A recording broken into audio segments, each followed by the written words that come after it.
Very good evening, all my dear friends. Welcome back again to your Unacademy NEET English channel. This is your magical chemistry guru, HSP Baba, Priyanka, Vedhajanani, all my dear friends. Just to let me know, am I audible and visible to all of you? So today, let me tell you that we are going to start with, oh, great. So non-ideal solutions I will tell you, but before that you can see the scuba diver and the questions, number of questions on the scuba diver.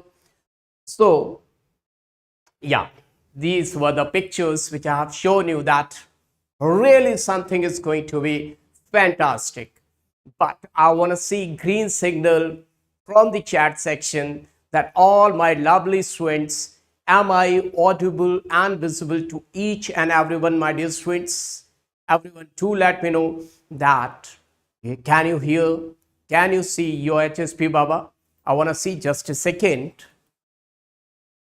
In the chat section, I want to see all of you, my dear students, that I'm audible and visible. Yeah, if yes, that's really fantastic, really fantastic. Now, as I have told you in the first lecture of solution, that was 4.5 hours lecture, each and everything we have done.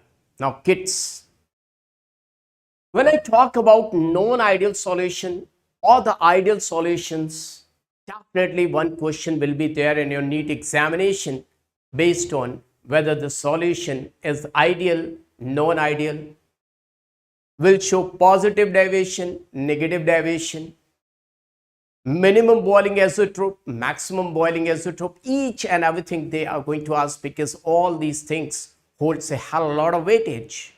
Now, I will explain each and everything starting from the zero level and up to each and every all the questions. But if you're not able to understand by chance, if you're going to forget it, I will give you the trick also. You see, it's written already over there that tricks will be provided to all of you. Now, my dear friends, after that, I will let you know.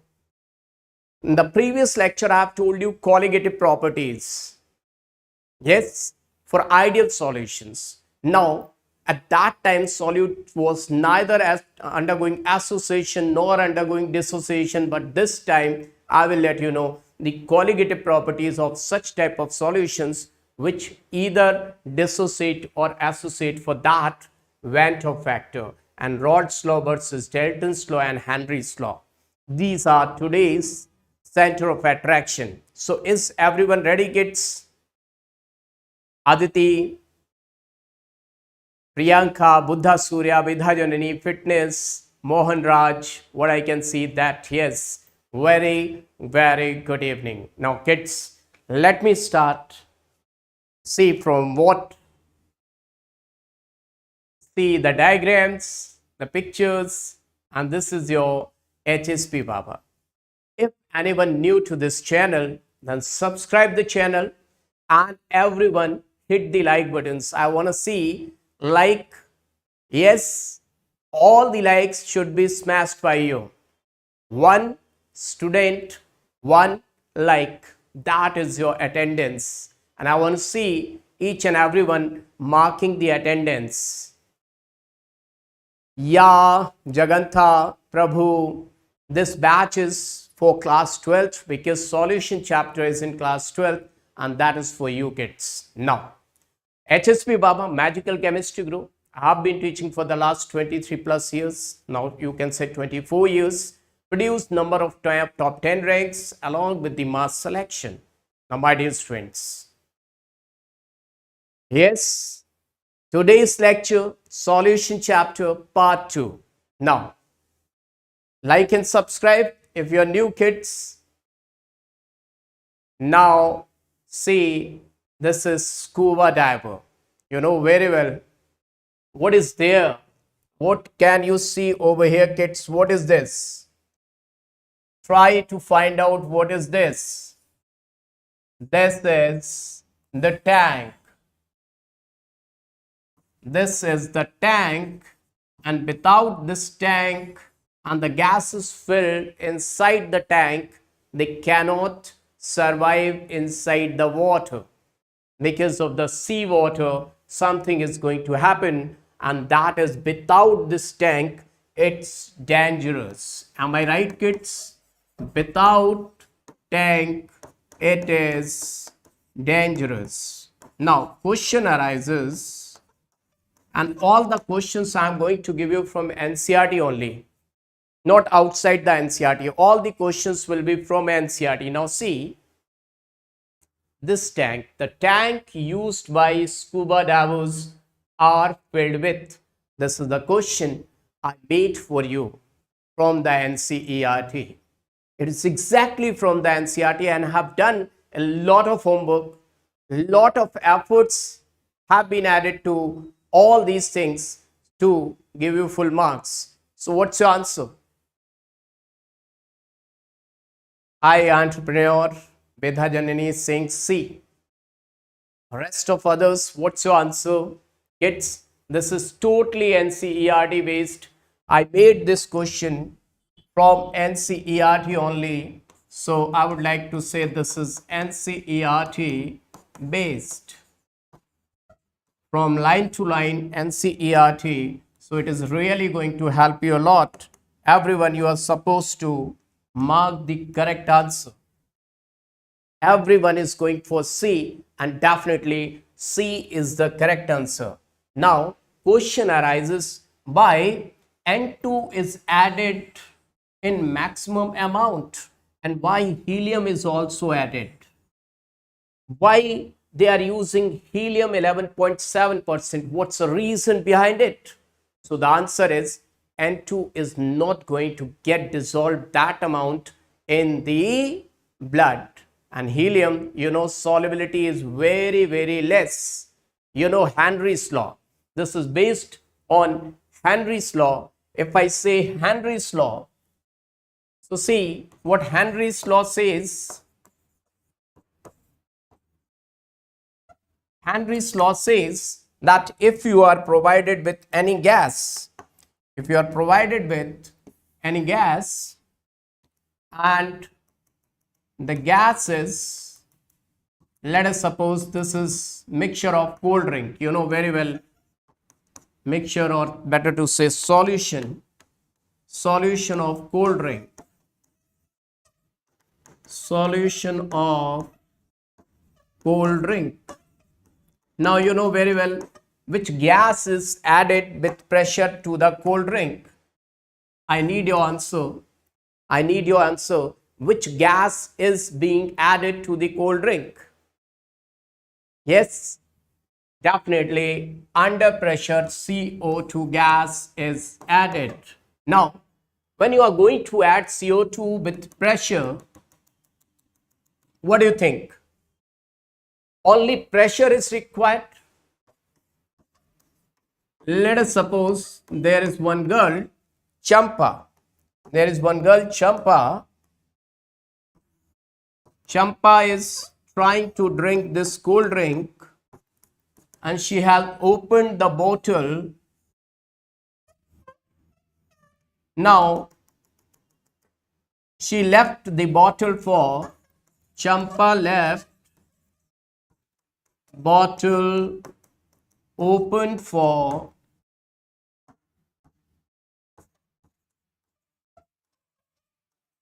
one hour. For 1 hour. Champa left this bottle open for 1 hour. Kids, do let me know what will happen. Now after that, Champa is going to drink this cold drink. Whatever the cold drink is there. I'm not going to take any name. Whichever cold drink you like. Now kids, Champa is going to enjoy that cold drink, or no taste will be there? Kids, do let me know, Champa is going to enjoy this cold drink or tasteless? What do you think? Kids? Yes, everyone, do let me know. The gas that is known as carbon dioxide gas will escape out. CO2 will go out. But what do you think? The whole amount CO2 will go out, or partial amount of CO2 will get lost from this bottle. Now, one thing is that as soon as you are going to open this bottle, the gas will get released. So the gas above the solution will be less and the gas inside the solution will be less, because partial pressure of gas is directly proportional to the mole fraction, and that constant, this is Henry's constant and this is X, that it is the Le-Chatelier's principle. Le-Chatelier's principle says that more and more pressure you are going to apply above the solution, more and more gas amount will get dissolved inside the liquid. One thing, partial pressure. More and more partial pressure you are applying over and above the solution, more and more gas will be inside the solution. Second thing, temperature. What do you think about temperature? Kids, do let me know. If you increase the temperature, what will happen to KH value? This is Henry's constant, because number of questions they can ask you on Henry's constant. Now kids, this is the formula. Do let me know. If you think about, see, this is the fish. This is the fish. This fish is more comfortable in cold water or hot water? What's your answer? This fish is going to feel more comfortable in hot water or cold water? Cold water, one option, and second option is hot water.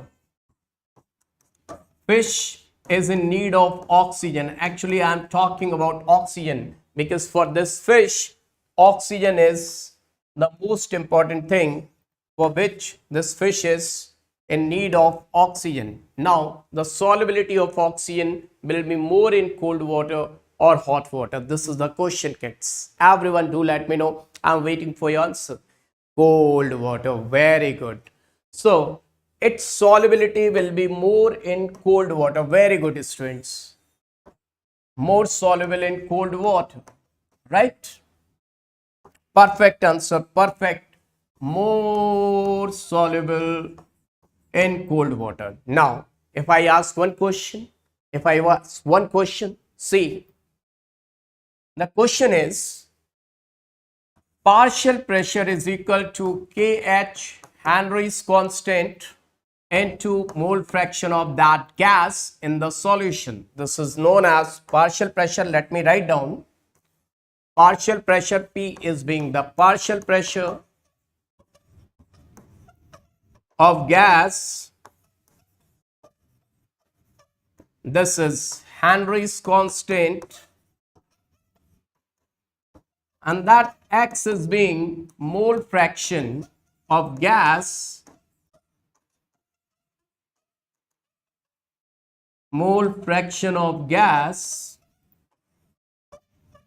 inside solution. Now kids, just do let me know, if the solubility of gas is more, the value of KH will be less or more, because this law is valid at a particular temperature. This law is definitely valid for a particular temperature only. This Henry's constant is a real constant at a constant temperature only. If you're going to change the temperature, what do you think? KH value is going to increase or decrease? If you're going to increase temperature, if temperature you are going to increase, what will happen to the value of KH? Kids, this is given in NCERT. I want to see the answer. Viraj Yadav, welcome. Cute vendor, welcome to this channel. Kids, do let me know what is going to happen. If you are going to increase the temperature, KH value will increase or decrease? Fantastic, Srinath. Welcome, welcome. So remember that, kids, when you increase the temperature, definitely your solubility is going to decrease. X value, this X mole fraction of gas inside the solution, or I can say solubility of gas inside the solution. This is the solubility of gas inside the solution. If you increase the temperature, the value of X is going to decrease. That means the value of KH is going to increase, kids. Am I right? Am I right? Is it making any sense? See to it. Everyone see to it. I'm going to show you. Can you see this? Kids, we have to get a very, very good command on NCERT. Just see. Let me make it more bigger. See, values of Henry's law constant for some selected gases in water. Now see, if I talk about only oxygen, can you see, is it visible? If I talk about this oxygen, kids, if I'm going to talk about this oxygen, just see to it. Oxygen, temperature 293 Kelvin, the value of KH is 34.86, and oxygen 303 Kelvin, temperature increased, the value of KH also getting increased. You can see fantastically in your NCERT. Are you able to see, kids? Oxygen solubility they have not given, but KH value they have mentioned that at 293 Kelvin the KH value is 34 and it is over here. Now see, let me show you, kids. Let me show you the data. Increases with decrease of temperature. Now see, let me show you from the starting what they are telling about. Just see. N2 and O2 increases with increase of temperature. The KH value for both N2 and O2 increases with increase of temperature, indicating that the solubility of gas, this point is really very, very important. Can you see, kids? Are you able to see this point? Let me show you, kids. Let me mark it. Yes. Yes. Now see what they are writing. The KH value for both N2 and O2 increases with increase in temperature. So the temperature is increased, KH value is going to get increased, but that the solubility of gas, kids, can you see, the solubility of gas will decrease. As you know that more is the solubility in cold water, that partial pressure is equal to KHX. Now kids, see to it. Let's come back, kids.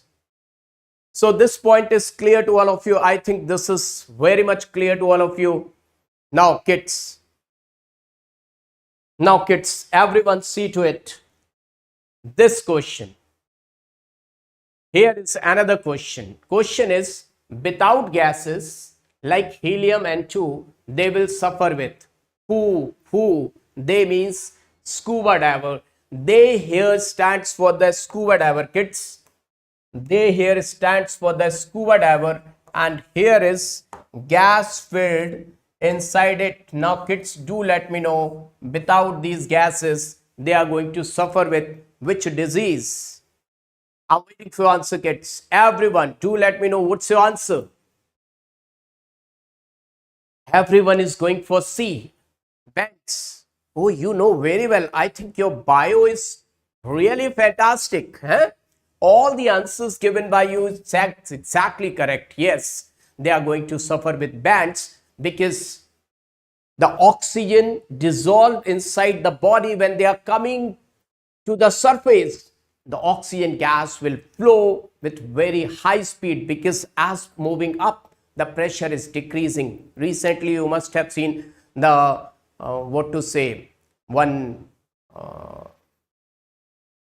just like they were in search of Titanic and they were gone just too much in the depth and there was too much pressure. And see what happened. There was one, I don't know what was the name of that ship or whatever the thing. No, really it was. They all got,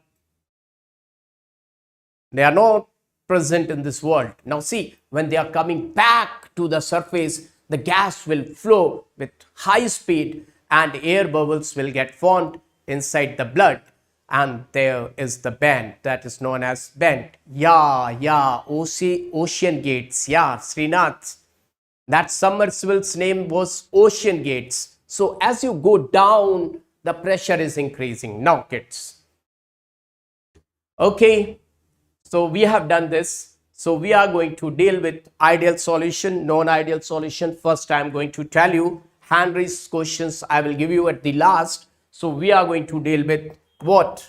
We are going to deal with ideal solutions. What are ideal solutions? See kids, let's focus on ideal solution. Are you ready? Everyone ready?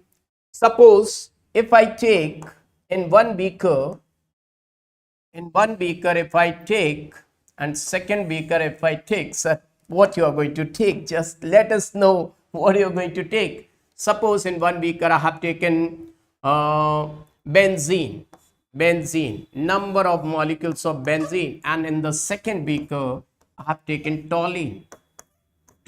Kids, I've just represented one molecule, but actually they are number of molecules. Number, you know, 1 mole carries 6.023 into 10 raised to 23 molecules. So number of molecules are there. Let us suppose all benzenes are present like this. Number of benzenes, they are present like this, kids. What do you think? In these infinite number of benzene molecules, let us suppose they are occupying 50 ml volume. This is also occupying 50 ml volume. Okay, so what do you think? In between benzene and benzene, is there any interaction? Is there any hydrogen bonding or dipole interaction, or no interaction is there? Kids, do let me know. In between benzene molecules, there is any interaction? Okay, let us suppose one thing. Number of times what happens when we talk about chemicals, we get bored. We are going to get bored. Now see, this is your section A. Just remember about your classes when you were studying in class 4A, 4B, 4C sections. So suppose they belongs to section B. These are the kids of section B, and these are the kids of section T. Section T, toluene. Section B, benzene. Okay, is it clear? This is benzene. So benzene, I have written B, and this is toluene. For toluene, I have written T. What do you think? Is there any intermolecular hydrogen bonding between benzene and benzene? My dear students, Anish, welcome. Kids, you have to give the answer. If you're not giving answer, sitting idle, then it is not going to help you. If you want to have good command on this chapter, you have to answer. Kids, you have to participate. Don't worry, Anish, don't worry. Now kids, do let me know, in between benzene and benzene, is there any force of attraction? So the answer is no force of attraction. No, FOA, no force of attraction.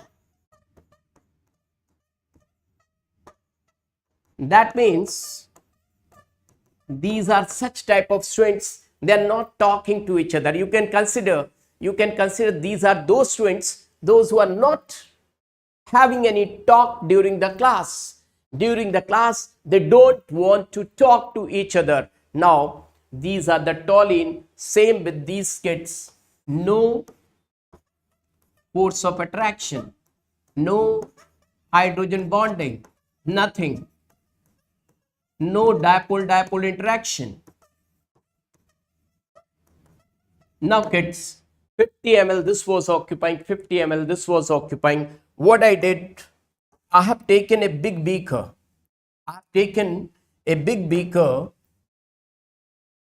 And to that beaker, I have added both. This is beaker.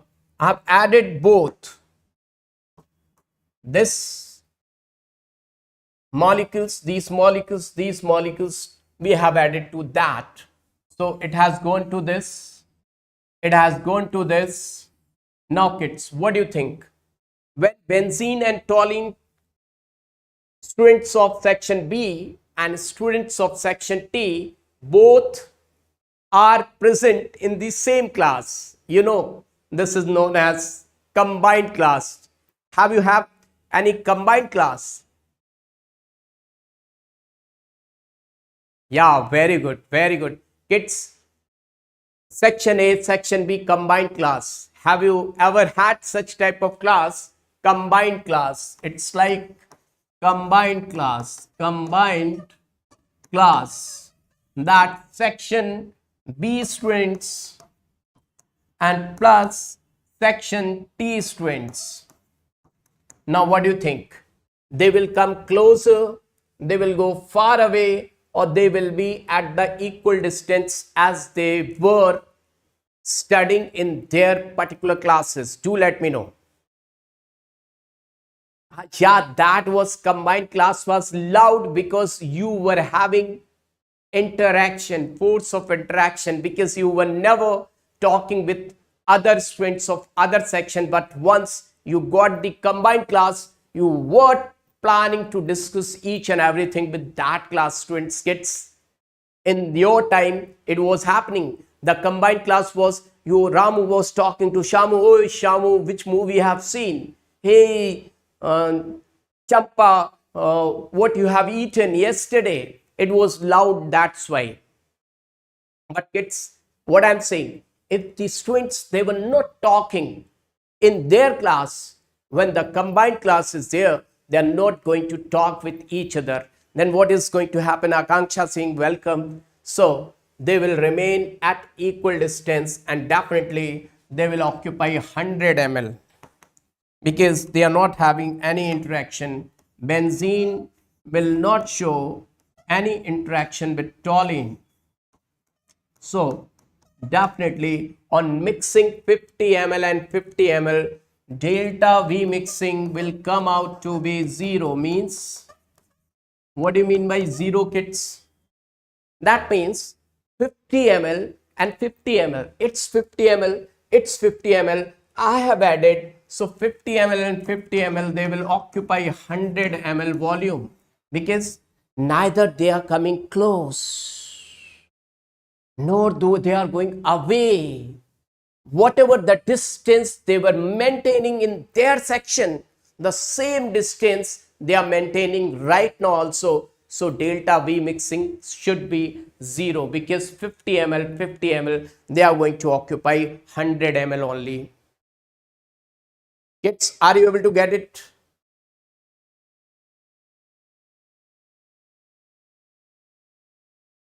Kids, are you getting? Everyone? Now kids, delta V mixing is 0.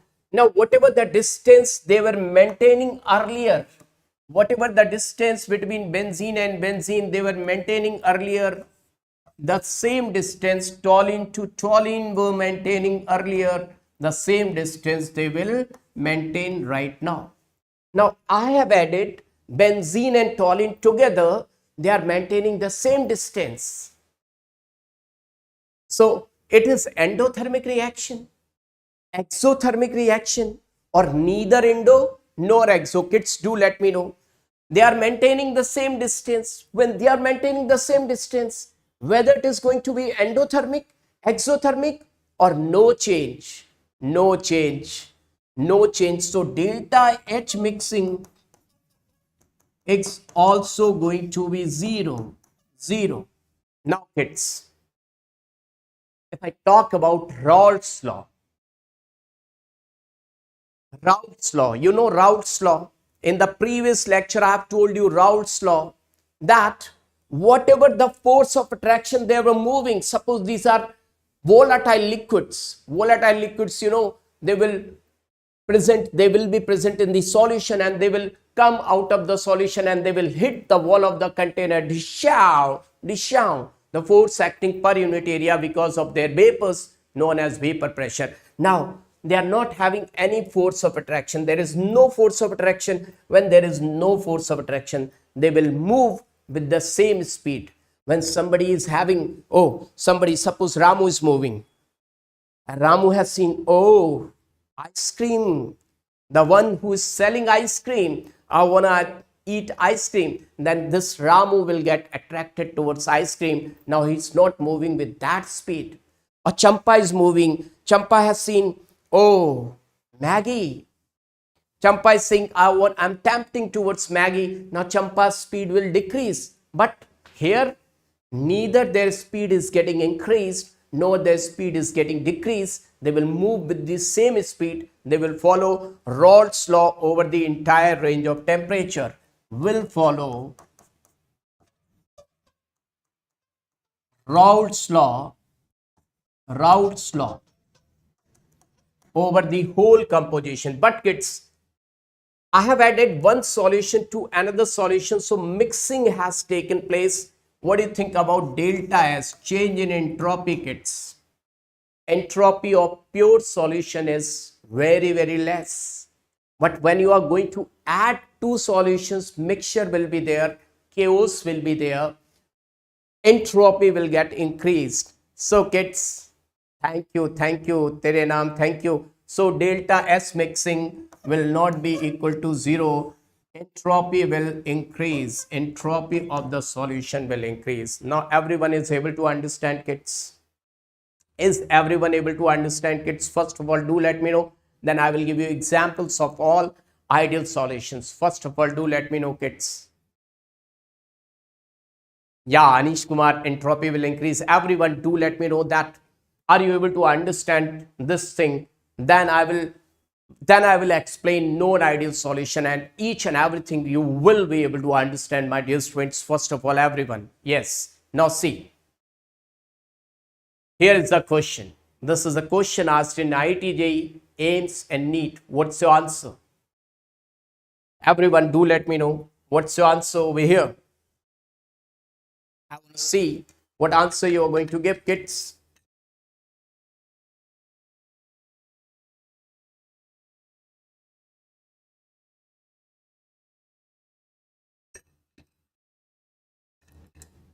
Somebody is giving B. Some are giving C. Kids, right now I have explained. If you have seen the lecture with full concentration, everyone can give the correct answer, my dear students. B. Yes, absolutely. The correct answer is being B. Delta S mixing is not 0. Now see, kids, let me give you among the following that doesn't follow ideal solution. For that, first let me tell you what are the examples of ideal solution. See, examples of ideal solution. Everyone see to it. Examples of ideal solution. See, everyone, I'm going to make it very easy. If I say butane C4H10, just butane is the alkane, it is not having any force of attraction. So adjacent of butane is pentane, butane and pentane, C5H12. If I write, see kids, ethyl chloride, so ethyl bromide, ideal solution. Now if I write, kids, suppose chlorobenzene, then bromobenzene. If I write, kids, benzene, then toluene, they all are examples of ideal solution. Kids, let me tell you, in this world, there is no one 100% ideal. Even the ideal gas is not ideal. Even we human beings, we are not ideal. Because ideal means always say truth.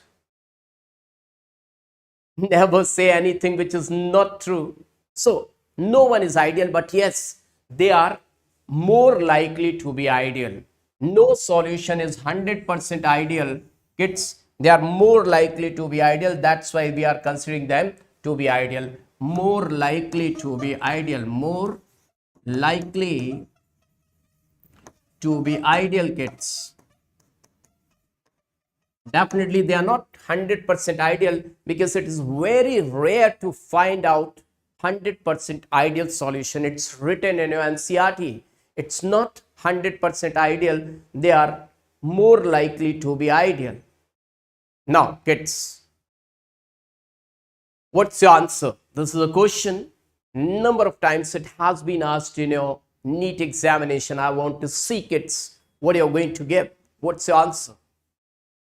Everyone, reply fast.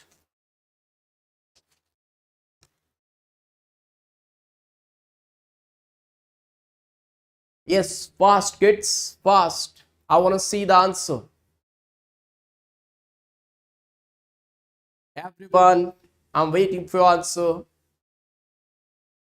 D. Fantastic. This is ideal. This is ideal. This is ideal. But this is alcohol, non-ideal. Kids, if you are able to answer at this place, definitely you will be 100%, give 100% correct answer. Now, kids, let's move towards non-ideal solution. But before telling you about non-ideal solution, let me explain. This is really a burning question, that how to find out whether the solution is ideal or non-ideal. Kids, let me tell you, this is non-ideal solutions having positive deviation from Raoult's law.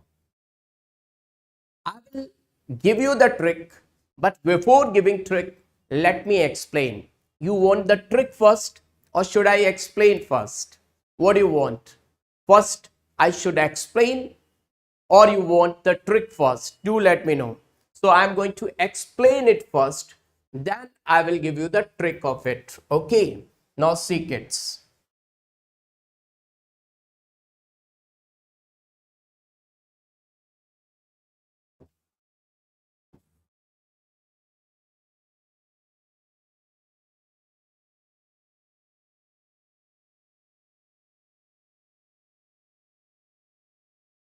So I'm going to deal with solution with positive deviation.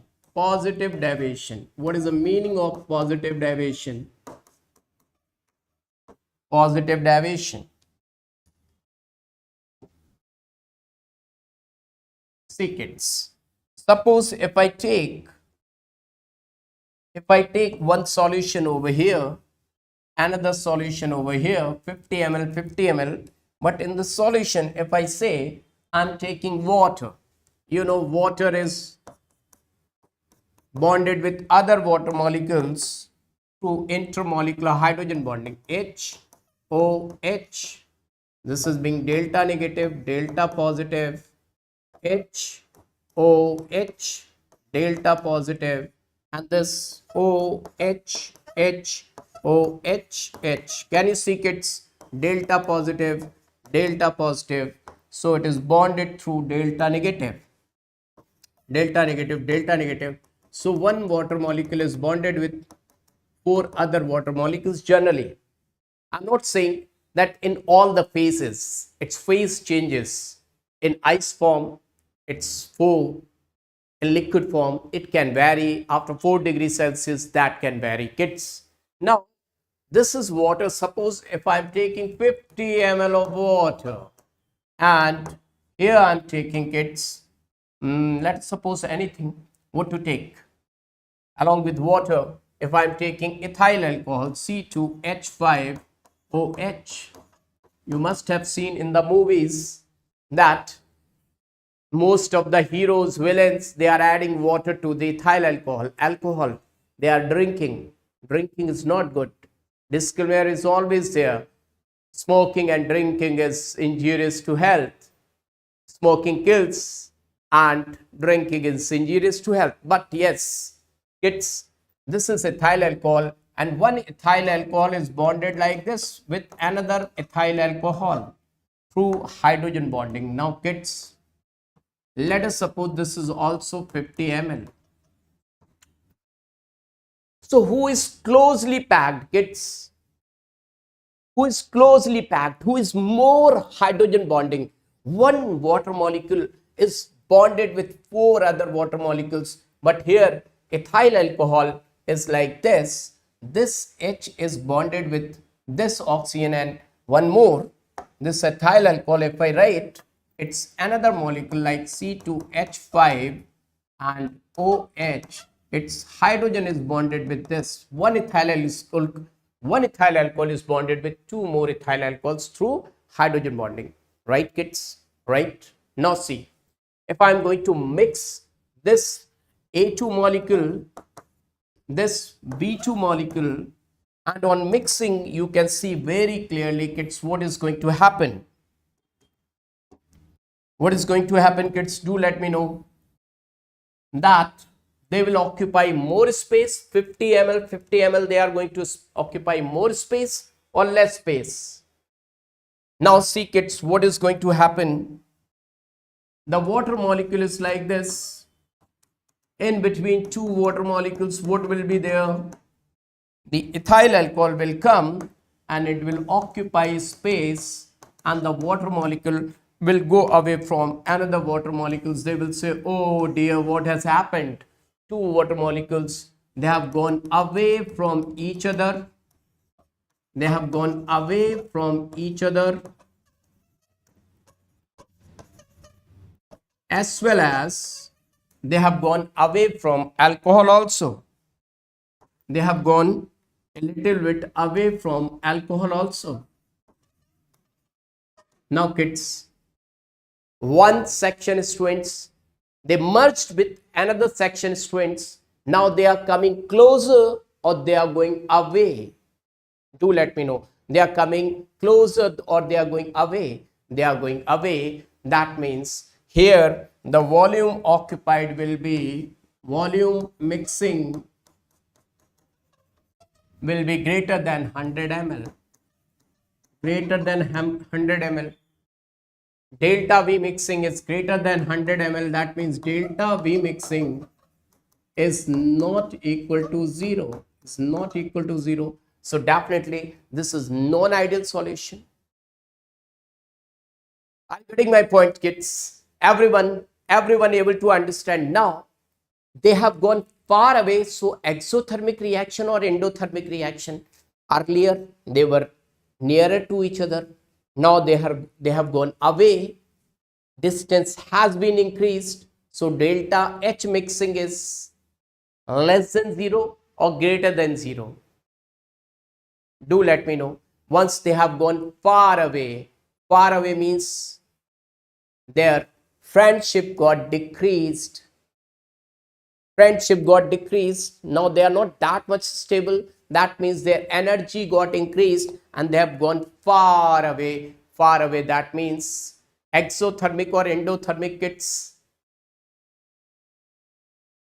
Exothermic or endothermic? No one is able to give the correct answer.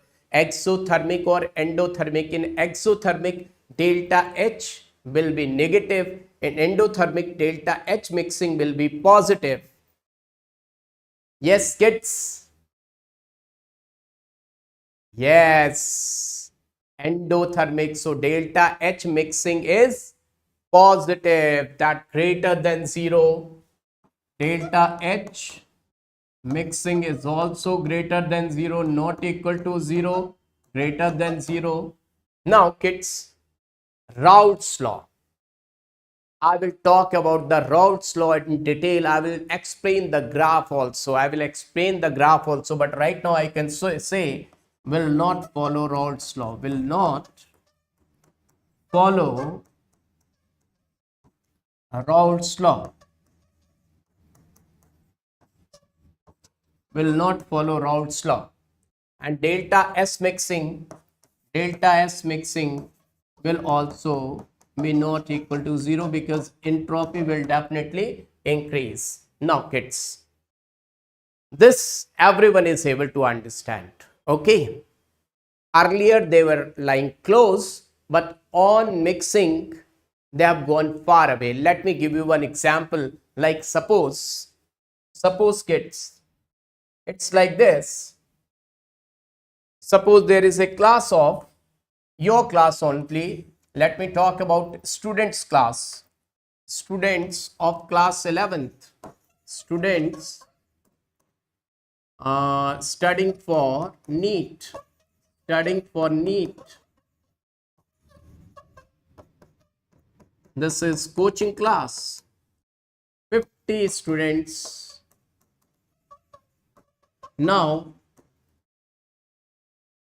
somebody said that 50 pigs, pig, you know, pig, 50 pigs, they are also going to sit along with you. Have you ever seen pigs? Kids, have you ever seen pigs? 50 pigs, they are also going to sit along with these students. The students earlier, they were sitting like this. One student at the distance of this much with other student. This much was the distance they were maintaining in their class, kids. This much distance they were maintaining in their class. And the pigs were like this. Pigs were managing this much of distance. How to draw the pig, I don't know. Let me try. This is the pig. This is another pig. Manage it, kids. I don't know how to draw it. These are the two pigs. Now, if somebody is saying that pigs will sit along with these students, pigs will sit along with these students. Now see, kids, what is going to happen?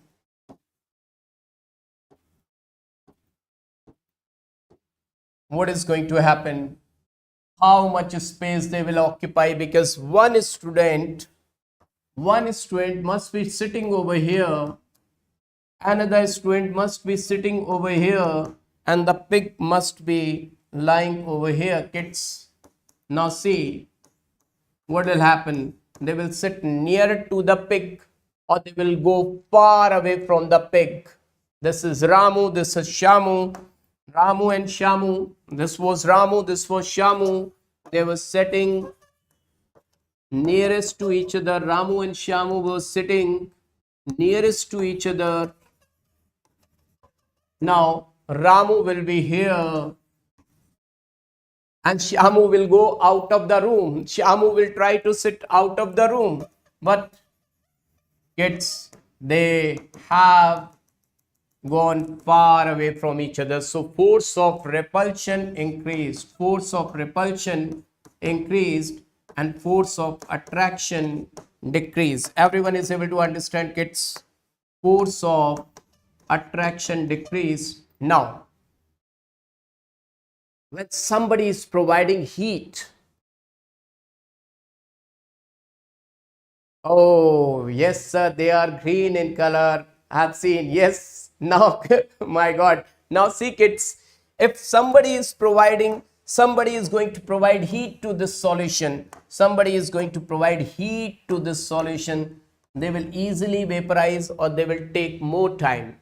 If somebody is going to provide heat, they will easily go in the vapor phase, or they will require more time, or they will easily vaporize.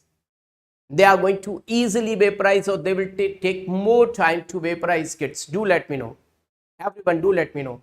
They will easily vaporize. They will form more vapors, because force of repulsion increase, force of attraction decrease, will form more vapors, will form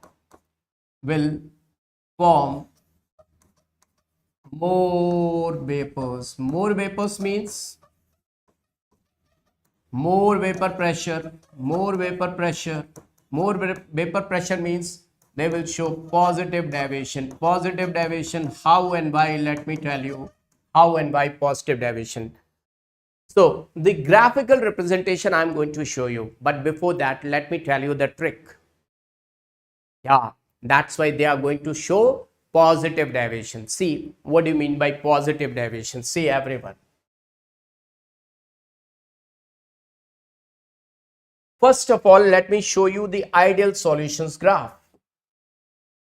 Ideal solutions graph. Everyone ready? Let me show you. This is ideal solutions graph.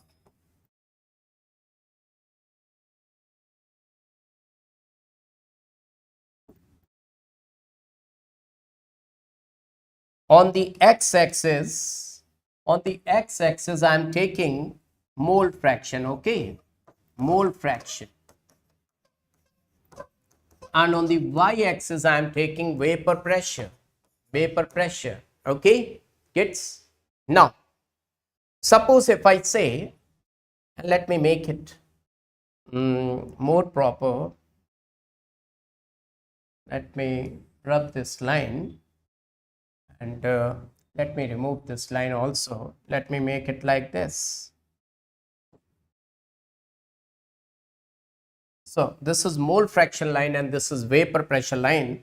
And on this line, I am saying, over here I am saying that I am having mole fraction of A, that is 1. That means pure A.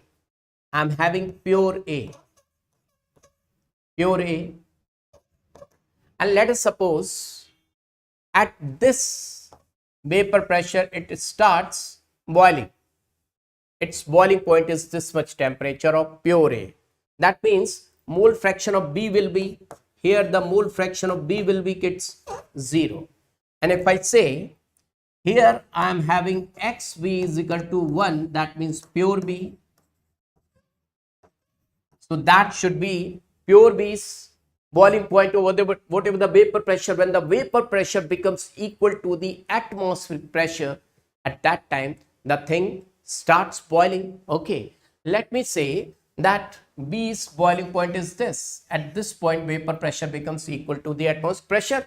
It starts boiling. Now see, kids, as I move from this line toward that line, or from this line towards that line, let me see.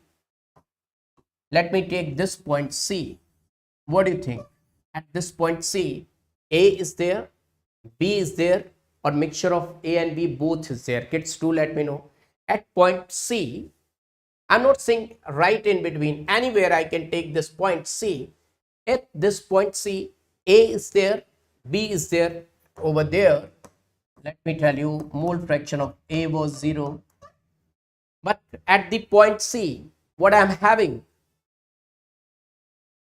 Joseph, you can ask your question. Joseph Rani, yeah, you can ask your question. At this point, what I'm having? A and B both. At point C, I'm having solution of A and B. Solution of A and B. Right now, I'm telling ideal solution. Ideal solution graph. Right now, I'm explaining ideal solution graph, kids. Now, what do you think? This was the boiling point of A. Let me take TA, and this was the boiling point of B, TB. Let me consider that this was water. Let me say this was 100 degrees Celsius at 1 atmosphere. Let me suppose this is ethyl alcohol. B is ethyl alcohol, and its boiling point was, let us suppose, 60 degrees Celsius. 60, let us suppose 60 degrees Celsius. Now C will boil above 100 degree, or lower than 60, or in between 60 and 100. So the answer is yes, C is going to boil at more than 60 degrees Celsius and less than 100 degrees Celsius. Somewhere it will start boiling. You can say it will start boiling at this point. Somewhere at this point, kids, it will start boiling somewhere at this point. Okay, suppose it started boiling somewhere at this point. Kids, are you able to understand what I'm talking about? Let 60 degree, 100 degrees, this 60 degree. Let me make it 60 degree over here, somewhere at this place, because that is too much height is over there. Let me suppose it's over here, not at that place. Okay, kids, it's over here. Now it will start boiling more than that, and less than this. It will start boiling somewhere here. This will be the boiling point of C. If this is the boiling point of C, at this place, it will form vapors. The C mixture will start boiling at this point, TC, and I'm saying it will form vapors. those vapors will be more richer in B or A. Let's see who is more volatile.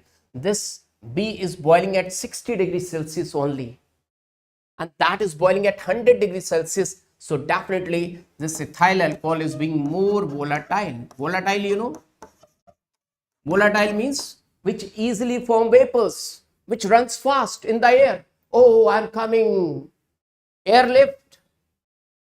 So this is more volatile, this is less volatile. So the vapors will be richer in what? Just to let me know, the mixture, this solution C is boiling at this point.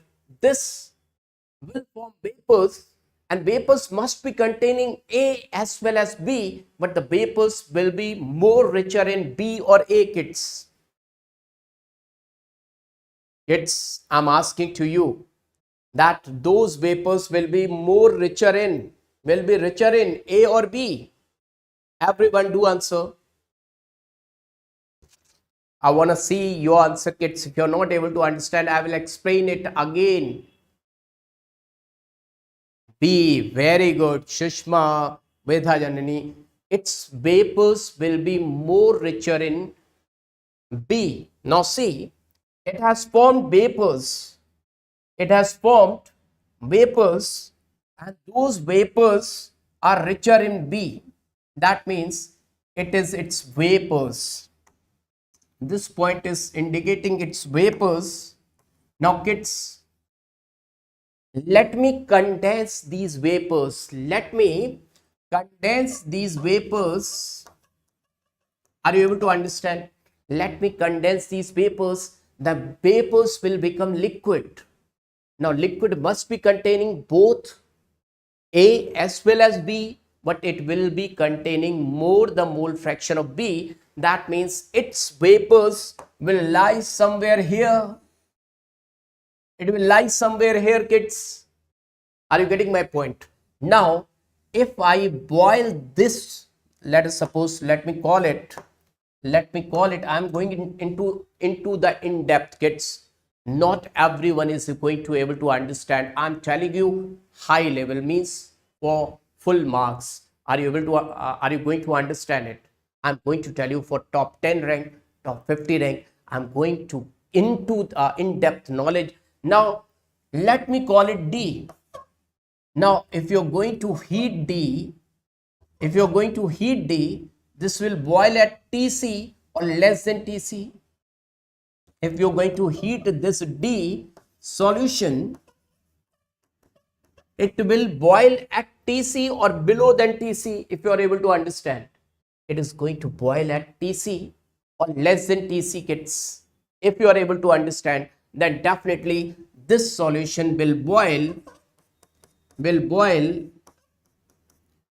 less than Tc and more than this Tb, more than Tb, more than Tb and less than Tc. So definitely let me heat it. I'm going to heat it, and it will boil somewhere here, and it is going to boil somewhere at this place.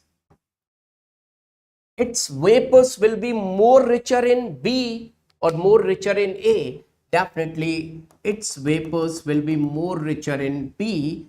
And now condense it. Now once again condense it, kids, you will get somewhere here. Now if you are going to heat this, kids, it will require even less temperature. Let us suppose it is going to boil at this point, and its vapors will be more richer. In that, and condense it, kids. Now once again heat it. Now it will boil at less than that temperature, suppose here, and it vapors. These are the liquids, that is vapor. Now it will be like this, and heat it, this liquid, more vapors like that, condense it. Now more vapors like that. So liquid and vapor line will touch. Now you will understand what I have told you, kids. See, today you will understand what I have told you. This graph you must have seen number of times. You must have seen, kids, this graph number of times written in the books, that above it's written, here it is written liquid, and there you will find written as vapors. This is ideal solution graph. In this way, a point will come that you will get pure B. I'm not saying the full B. You will get partial amount of B, but pure B will be obtained. Again and again you are going to do this fractional distillation. You will get full amount of pure B and pure A. And that's why everyone says ideal solution can be separated by fractional distillation. How many of you are able to understand, kids? That's why people used to say ideal solution can be separated by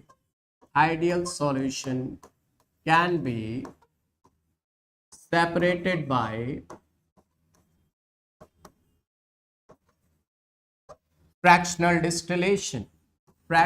distillation.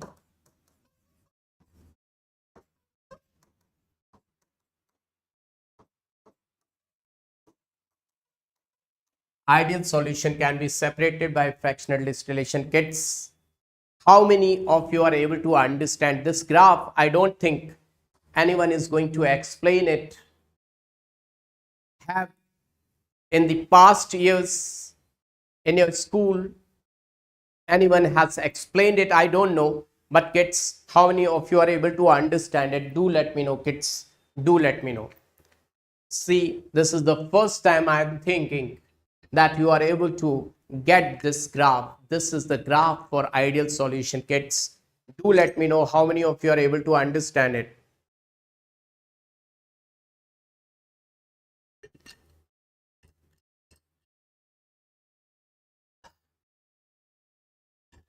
Kids, this explanation is not given in your NCERT.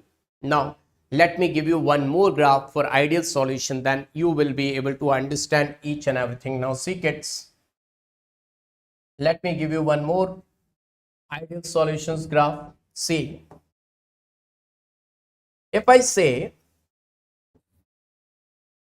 once again, on this axis, I'm taking mole fraction. Mole fraction I'm taking on this axis. Same water and ethyl alcohol. If I say, kids, that here is mole fraction of A is equal to 1. So mole fraction of B will be 0. So here, this is the vapor pressure. So I can say this is pure. I can say partial pressure, vapor pressure of A. Now, if I say at this point, I'm taking B. So XB will be 1, mole fraction of A will be 0, because XA, we know that XA plus XB is equal to 1. Mole fraction sum is always 1. Whatever the number of quantities we are going to take, their sum will always be unity. Now, let us suppose it's like over here, vapor pressure. Now you can see this is more volatile and this is less volatile, and whatever the thing we are going to take. Now, as we start moving on that side, then the mole fraction of A will decrease, and at that point, mole fraction of A will become 0, and there is B. As we come toward this side, mole fraction of B will keep on decreasing, and at this point, B will be 0. When B is 0, then the partial vapor pressure of B will be 0. Their partial vapor pressure of A will be 0. Kids, Raoult's law, you know that. Whatever the components are present, this Raoult's law is valid only for volatile liquids. These are two volatile liquids. When you add, they will form solution. The more volatile will form more vapors, and the less volatile will form less vapors. So definitely, kids, you are getting my points. Now, as I keep on going toward that side, if I keep on moving toward that side, then the mole fraction of A will keep on decreasing, kids will keep on decreasing, and at that point, this will become 0. The vapor pressure of A will be 0 at this point, and vapor pressure of A will be maximum at this point. And if I come from that side, the vapor pressure of B will keep on decreasing, and it will be 0 at this place. So this is water I have taken, this is alcohol I have taken, whatever the component I have taken, doesn't matter. Suppose this is water, and this is alcohol, more vapors. Now, if I add these two partial pressures, you know that how to calculate partial pressures, this you know very well, that if I say partial pressure of A inside here, partial pressure of A is equal to, in its pure form, P naught A into mole fraction of A, and PB is equal to P naught B into mole fraction of B, and P total I will say partial pressure of A plus partial pressure of B, and this is valid for volatile liquids. So if I add both of these, then I will get P total, because this was partial pressure of A, and this was partial pressure of B, and this is total pressure. P total is equal to partial pressure of A plus partial pressure of B, and this is being ideal solutions representation. Ideal solution. Kids, this much is clear to all of you? No, this is for ideal solution. This is not for non-ideal. Now see, I am going to show you for non-ideal. See, this is following Raoult's law. Everywhere following Raoult's law. Raoult's law is followed. Raoult's law, whatever the composition, whether I talk about this, wherever this is giving a straight line. So at all the places, Raoult's law is followed for all composition. For ideal solution, Raoult's law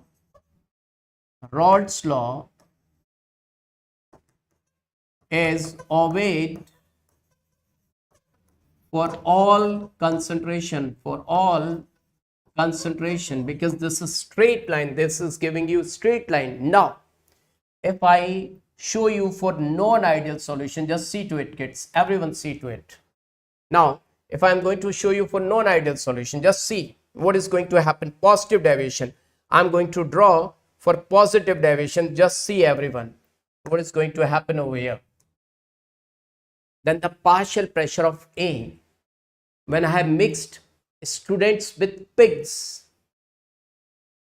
or water with ethyl alcohol, they got far away. Distance increased, with some amount of heat, they will start forming vapors. They will form more vapors. Now see, I'm going to draw the graph and I will compare for positive deviation. I'm going to show for positive deviation. Just see positive deviation graph. Partial pressure of A will be more than this. Partial pressure of A, now it will be more than this. See kids, it will be like this, more than earlier. Now this is new partial pressure of A. Partial pressure of B will be more than that.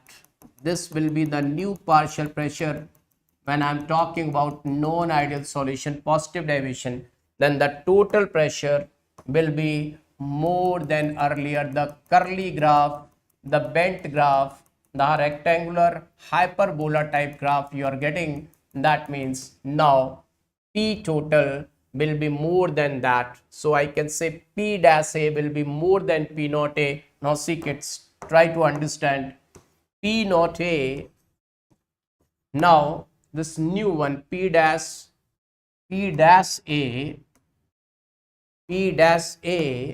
will be greater than P naught A into XA. And if I say this P new one, you can see this was PB. Now if I say P dash B will be greater than P naught B into XB, and this total pressure will be greater than new total pressure for positive deviation will be greater than P naught A into XA plus P naught B into XB. This is known as positive deviation. It's clear to all of you, because everything will increase. This new will increase, this dash one is for positive deviation. All the dash ones are for positive deviation and are correlated with the ideal solution. Do let me know, are you able to understand this graph, kids? Because examiner is definitely going to ask, and whatever the solution which are showing positive deviation, they will boil below the temperature of their individual temperatures. Whatever the temperature they were boiling, kids, let me show you this graph. You will never get, you are not going to get anywhere. Let me show you the graph, kids. Let me show you the graph. Which graph I am going to make, try to understand that. Remember that, kids.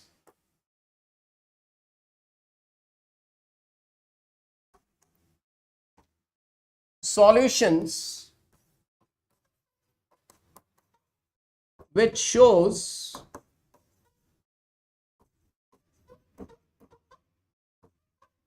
positive deviation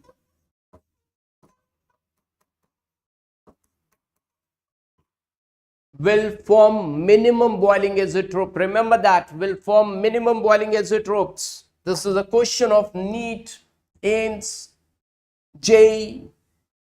Solutions which shows positive deviation will show or will form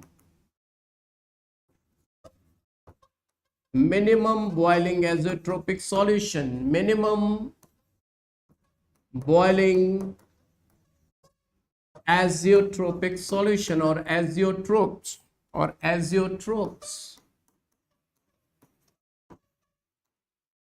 at specific composition,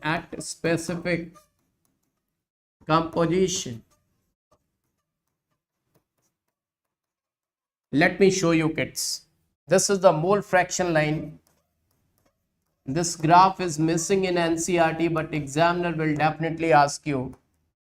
Let me say this is mole fraction A is equal to 1. Mole fraction of B will be definitely 0 because pure A.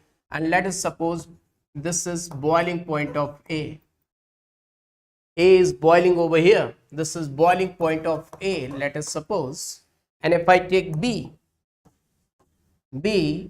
so XB will be 1 and XA will be 0. And let's say B boils at this point, TB. This is the boiling point of B.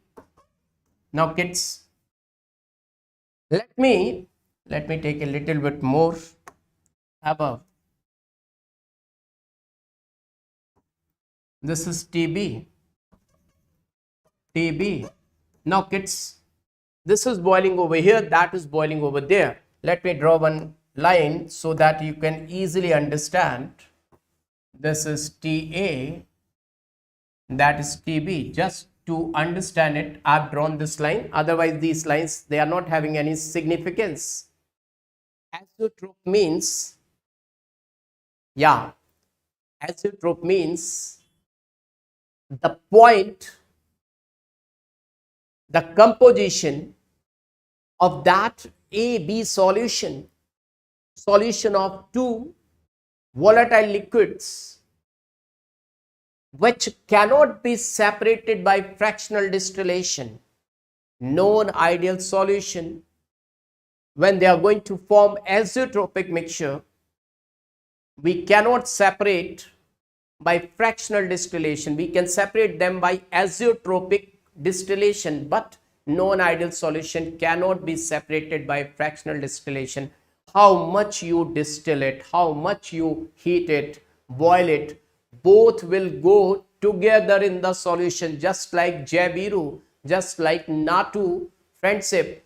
Both, when you're going to boil at the azeotropic point, when you're going to heat it, both will go in the vapor phase and both will condense together. When you're going to heat it, they will go together in the vapor phase and they will come back in the liquid phase. They cannot be separated by fractional distillation. That means azeotropic. No, it's not necessary that their molar ratio, mole fraction ratio should be same. No, they can be same, they can be different, but at a particular concentration, any two mixtures can form azeotropic mixture. At that point, you can never separate them. Azeotropic mixtures cannot be separated by fractional distillation. Let me write down that point, then I will come to this. Let me write down that point. First point, what? Let me tell you, for the examination, it is really going to be very, very important, kids. For your examination, that is really going to be very, very important. These points, kids, these are golden points. Better to say golden points. Let me tell you, kids, ideal solution can be separated. I have shown you how to separate by fractional distillation, FD. Whereas what do you say? Non-ideal solution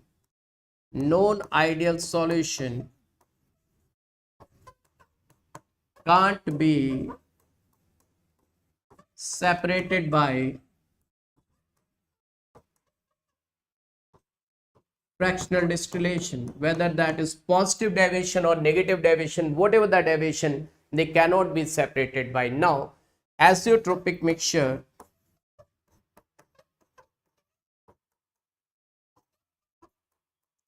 is of two types, that is minimum boiling azeotrope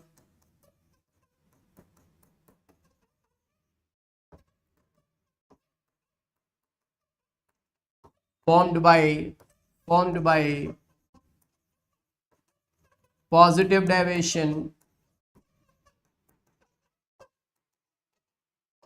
and second one is maximum boiling azeotrope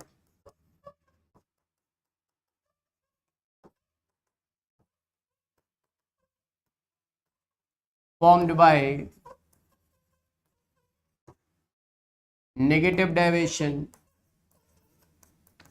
Both are being example of non-ideal solution. They cannot be separated by fractional distillation. They can be separated by azeotropic distillation. Can't be separated by fractional distillation.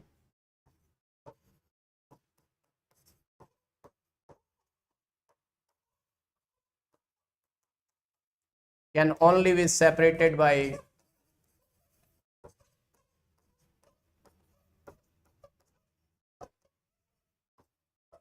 azeotropic distillation.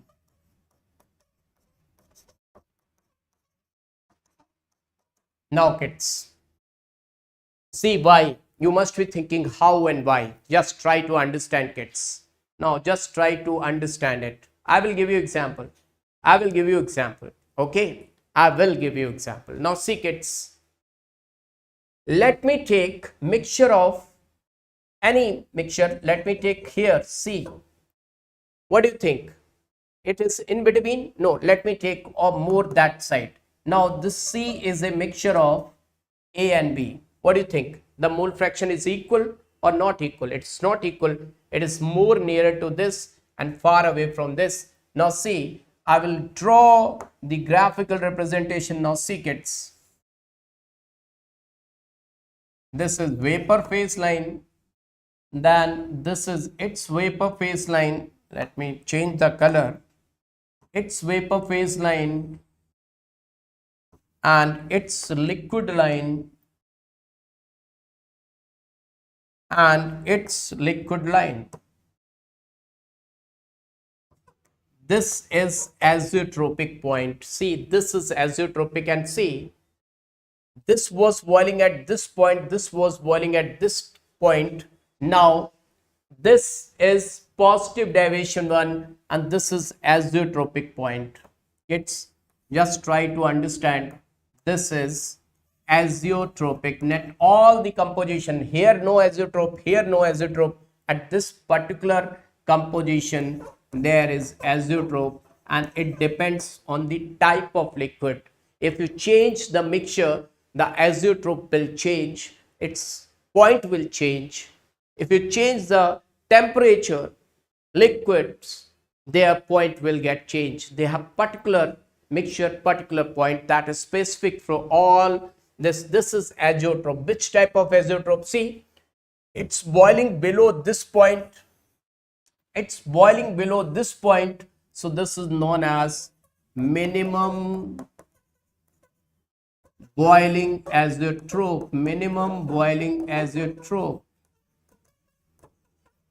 Now kids, why it cannot be separated? If you start moving from here and if you go that side, this will left. If you go this side, that will be left. Means this point is azeotropic minimum, and this is formed by solutions which shows positive deviation. So why this is minimum boiling azeotrope? Because it is boiling below TB, below TA, both below than that. Kids, are you getting it? My efforts are working or not, kids? My efforts are working or not? Everyone do let me know. For example, if I say at 98% or 99% concentrated H2SO4 and water they are going to form, or ethyl alcohol and water they are going to form azeotropic mixture. Now kids, never seen this graph? Never seen? How many of you have never seen this graph? Now see, I'm going to tell you the trick now, kids. Now it's the time to tell you the trick. Where it's gone? Where the trick has gone, kids? Okay. The trick is over here.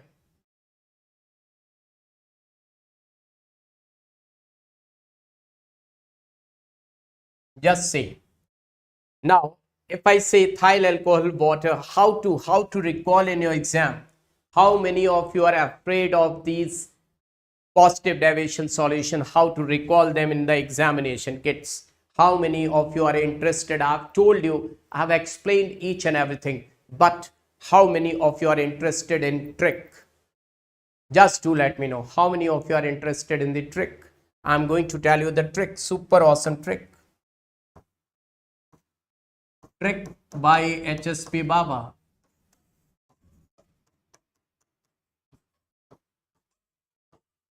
Your magical chemistry guru. Now, the figure is like this. Try to understand. Kids, do let me know. Can you see in this picture? In this picture, I have tried to show something. I have tried to show something. Just try to recall from the picture only. You will get. See, I have drawn alcohol. I have drawn CCl4 and I have drawn carbon disulfide. Whenever you see alcohol, carbon tetrachloride and carbon disulfide, just remember these three things. Alcohol, carbon tetrachloride and carbon disulfide. 99% cases or 100% your question will get solved. Kids, can you understand? Can you see alcohol, carbon tetrachloride and carbon disulfide? You have to focus on A, alcohol. You have to focus on B, carbon tetrachloride. You have to focus on C, carbon disulfide. Just try to understand, kids. Everyone, try to understand. And why I have marked this yellow, this is the example, only one example given in NCERT. This example is given in NCERT. You can see how much efforts I made for you kids. This example is given in NCERT, acetone and ethyl alcohol.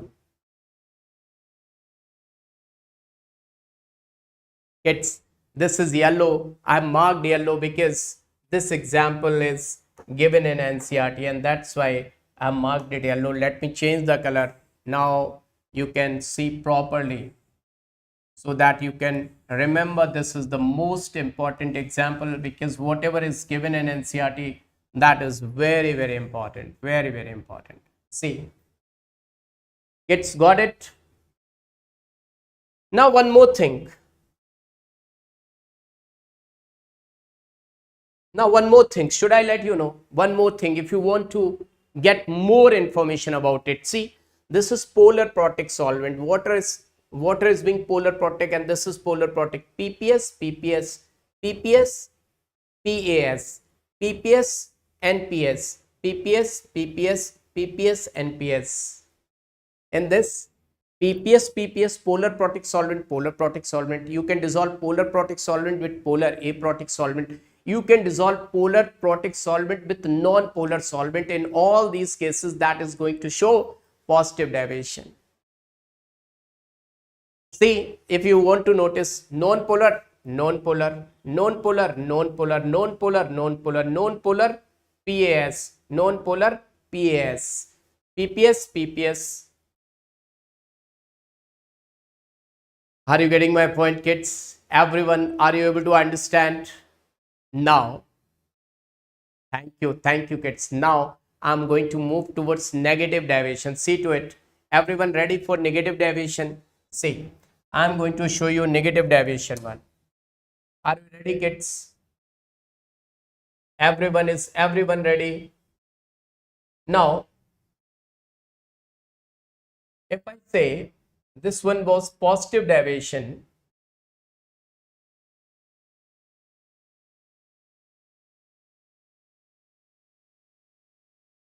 this one was positive deviation,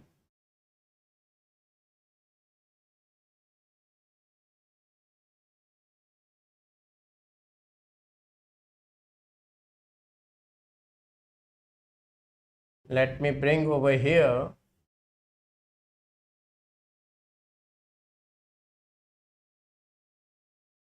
See, kids,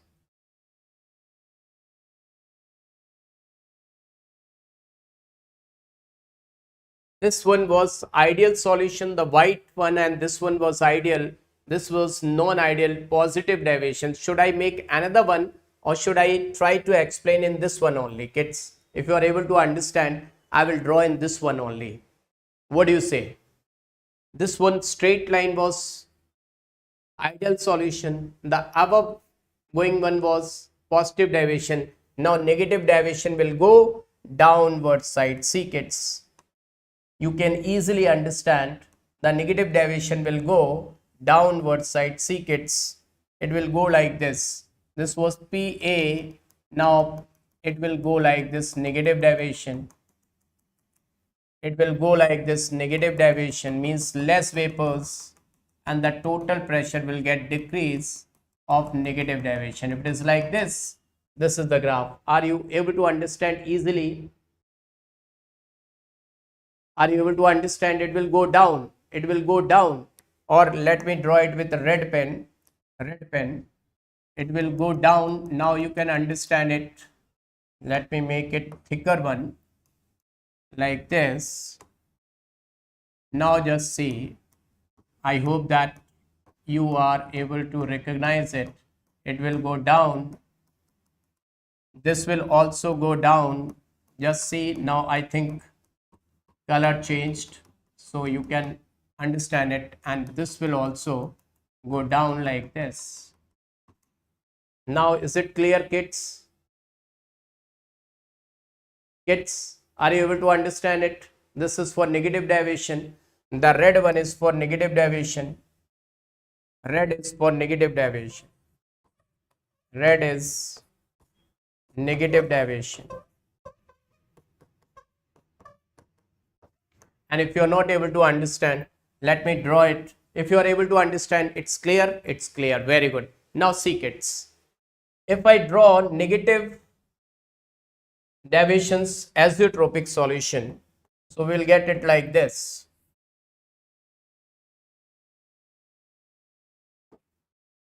Solutions with negative deviations will form what type of azeotropic mixture? Now do let me know if you are able to understand. If you are able to understand, do let me know. Solutions with negative deviation are going to show what type of azeotropic mixture? Negative deviation solutions will form maximum boiling azeotrope. Maximum boiling azeotrope. Why they are going to form maximum boiling azeotrope kits? Because they will come closer. Let me first explain why they will come closer. Suppose if I am taking solution A like acetone, in between acetone and acetone, what do you think? Is there any intermolecular hydrogen bonding? No intermolecular hydrogen bonding. Second, if I take chloroform, what do you think? In between chloroform, is there any intermolecular hydrogen bonding? If I take chloroform, in between chloroform, is there intermolecular hydrogen bonding? No intermolecular hydrogen bonding kits. So this is A2, this is B2. Now kids, if I mix A2 and B2, if I mix this A2 with B2, see what is going to happen. See kids, what is going to happen? This chloroform's H is being acidic. I have told you in organic chemistry that if it is going to release its proton, it will get negative charge, and that negative charge will back bonding stabilization. 2p pi and 3d pi back bonding will be there. So it is going to release its proton, and kids, this is being delta positive and this is being delta negative. See how they are going to show you something. See kids, this is acetone, and this oxygen will take its chloroform's proton. It will bond with this proton, and carbon having negative charge will combine with CCl3. Oh my God, see, chloritone has been formed. But I'm not going to deal with that much. In some molecules this will take place, but in other molecules it will not easily, it is not going to take place easily. So what is going to happen in other molecules? CH3,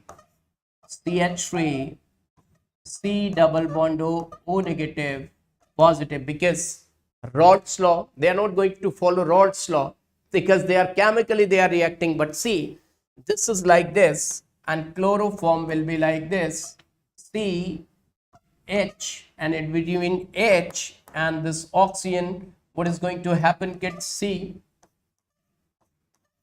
they will come closer to each other through intermolecular hydrogen bonding. So distance got decreased, they have come close to each other. So delta V mixing will be kids, delta V mixing less than 0, delta H mixing less than 0, will not follow Raoult's law.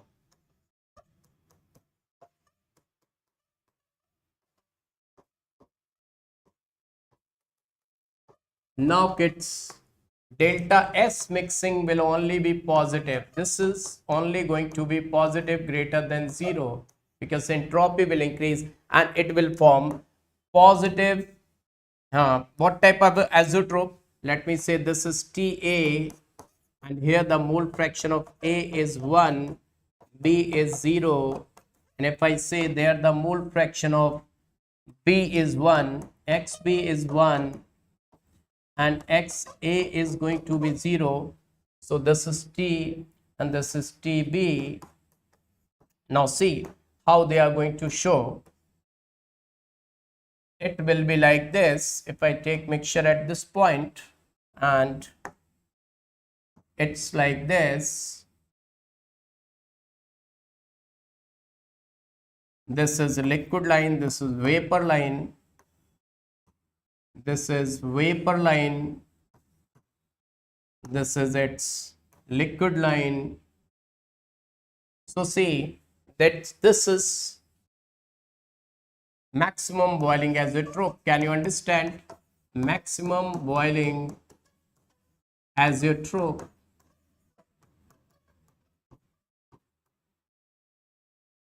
Gets, so whenever this graph is going to be asked in examination and they are going to ask, this is an example of negative deviation or positive deviation. Gets, this is formed by negative deviation or positive deviation. So definitely this is the graph formed by non-ideal solution. Graph for non-ideal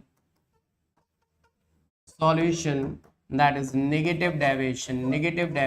Molecules have come closer by, now see kids, will not follow Raoult's law. Everyone, kids, now you must be in need of, sir, I am not able to understand how will affect delta H. Let me tell you, Anish.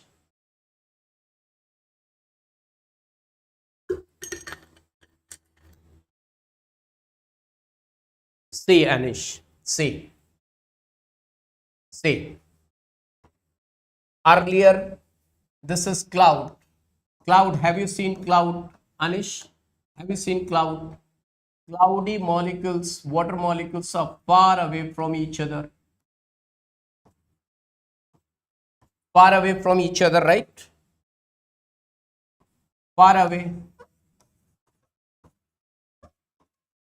These are only H2O molecules, but far away from each other, right? Now, if they are coming closer, during winters, they will come closer, and they are coming closer in the form of rain. They will form what? They will form H2O, that is water. They will form H2O, that is water.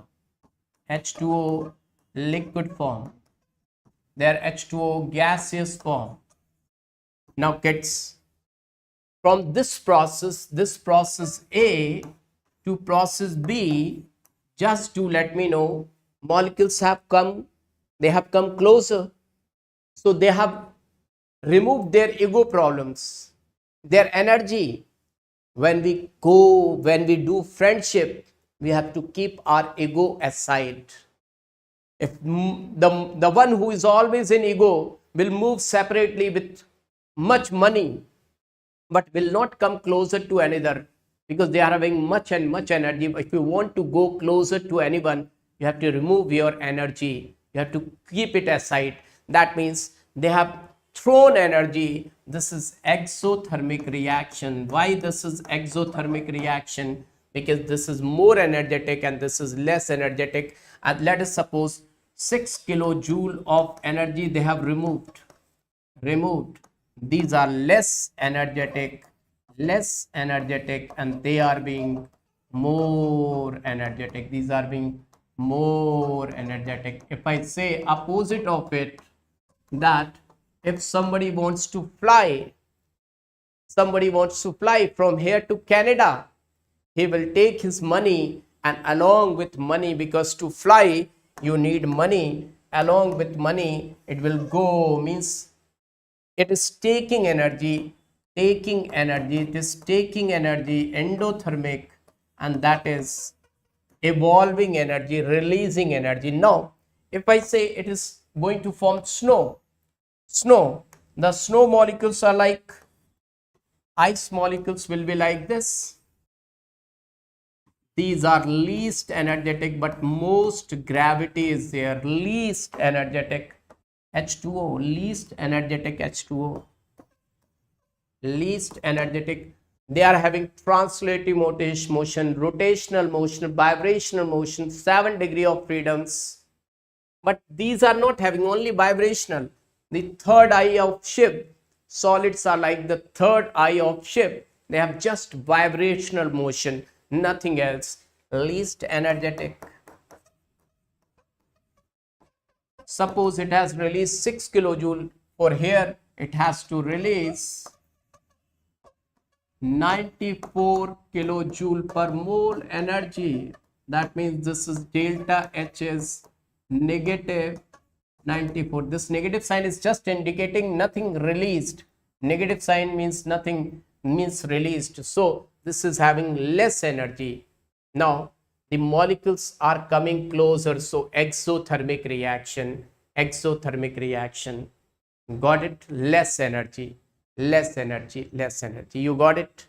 Now you got it, everyone. Kids, Anish, clear? What an example I have given to you. H2O solid.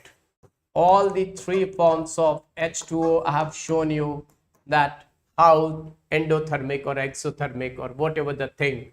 Now, when it is going back to this, that is being highly exothermic or endothermic reaction, because it has to take energy, then only it can go to that form. I hope this is best example and everyone is able to understand. Wow, great. Now see, kids, I'm going to tell you the example. Just try to understand. Now I'm going to write this. A1 is, try to understand, A is acid, water, alcohol, acid, this. Now, two acid, either you add PPS, little bit NPS. Acid chloroform. Till now it's going acid. In positive deviation, there was alcohol, carbon tetrachloride and carbon disulfide 3. But here you can see up to here only acid. Just keep it in your brain that acid or aniline. You can keep in your brain, and this is the example I've given you from NCERT, because it is written like this. That means this is the example of NCERT, kids. NCERT example. This is the example of NCERT, kids. NCERT example. This example I have taken from NCERT because NCERT examples are very, very important. This example is from NCERT.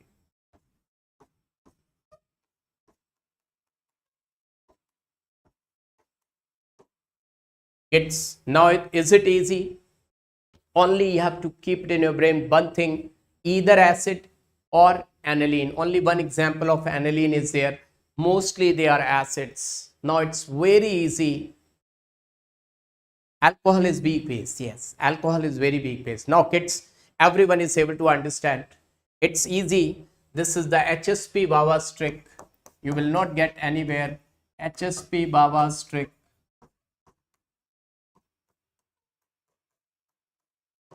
Such type of tricks you will never get anywhere, kids. You will never get. Now see, kids. Oh, nothing is there. No problem. Let me see. Okay. Now, all these things I have explained. So all these things I have explained. Now, kids, I'm going to frame out some questions. You have to answer those questions. Then I will move towards abnormal colligative properties. 3 questions I'm going to ask. Everyone has to answer. Okay, kids? Okay. Question number 1.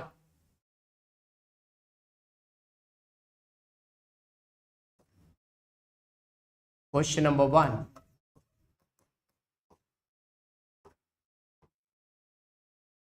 Example of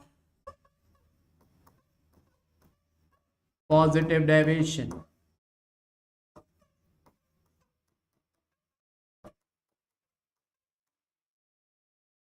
A, water, HClO4,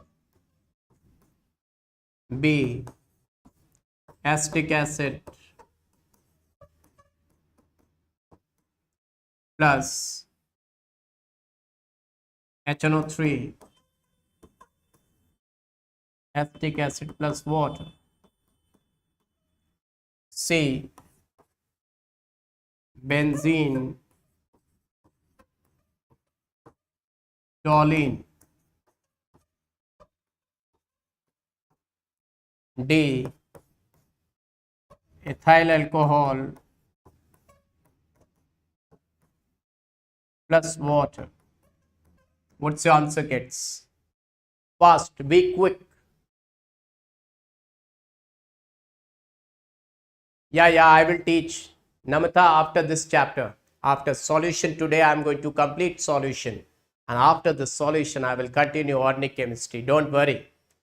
D. Yes, correct. Congratulations. Your answer is absolutely correct, kids. You have taken too much time. Within fraction of seconds, you have done this. Within fraction of seconds, you have done it. Now, question number 2. Kids, see.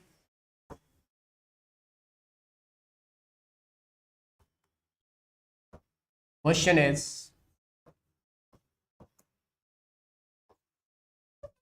which solution will form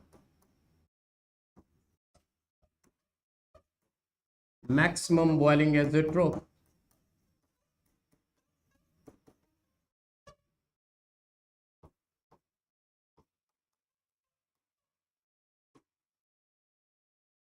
A option, CH3, CH2, Cl plus Br, CH2, CH3. B solution, CHCl3, ethyl alcohol. C solution, HCl plus water. D solution, all of these.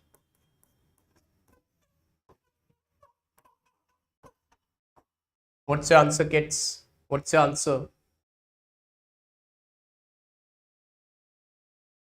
Chemical reactions are colorless, or they depends what type of reaction it is.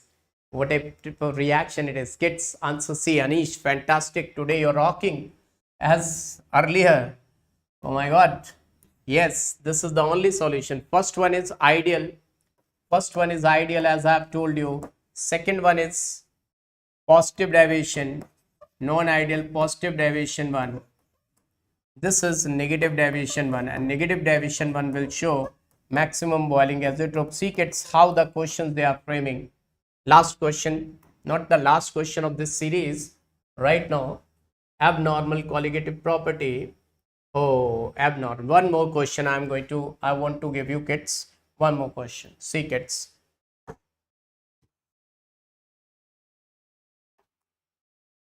Question is,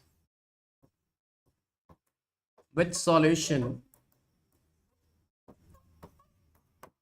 can be separated by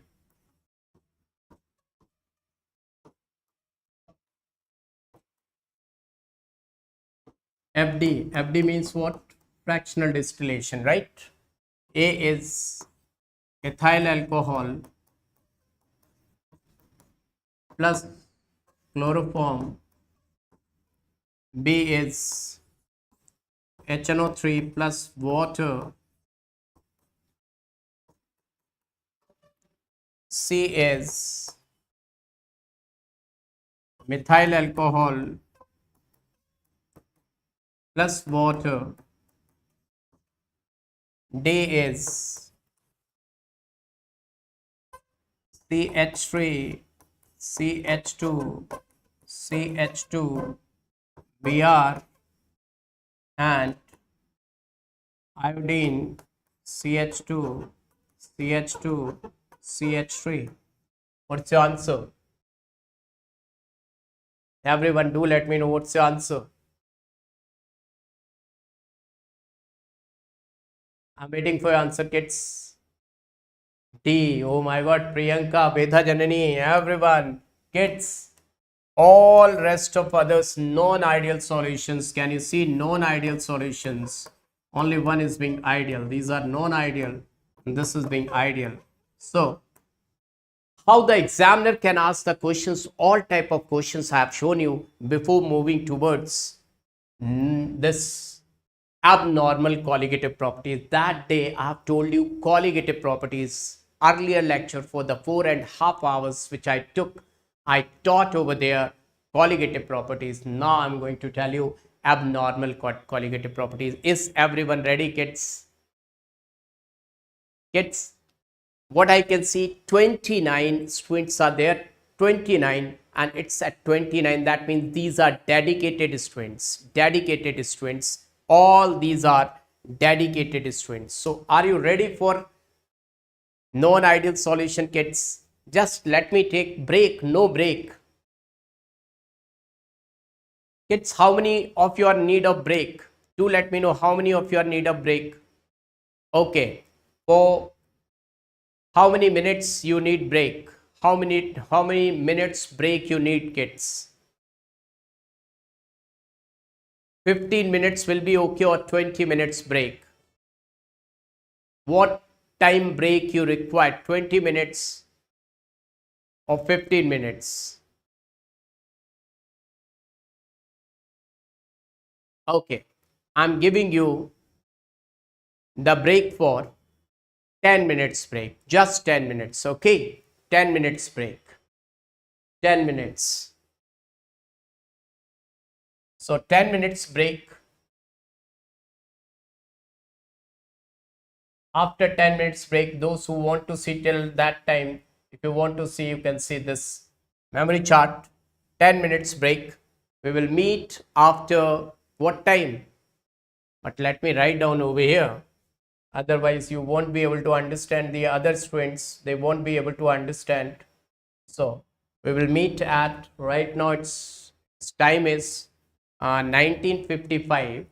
That means 25. We will meet at 20:05.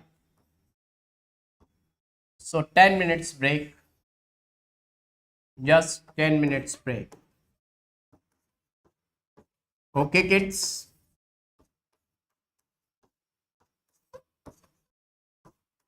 Fine.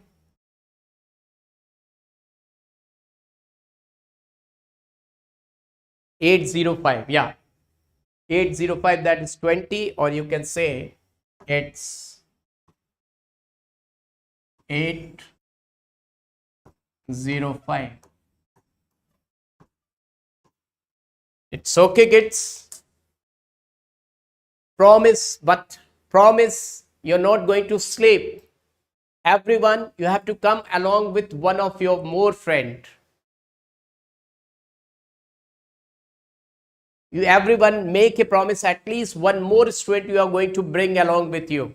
At least one student. You can bring 2, 3, 4 like that, but at least you are going to bring one more students along with you. Make a promise, kids. Okay, okay, okay.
Welcome back, my dear students.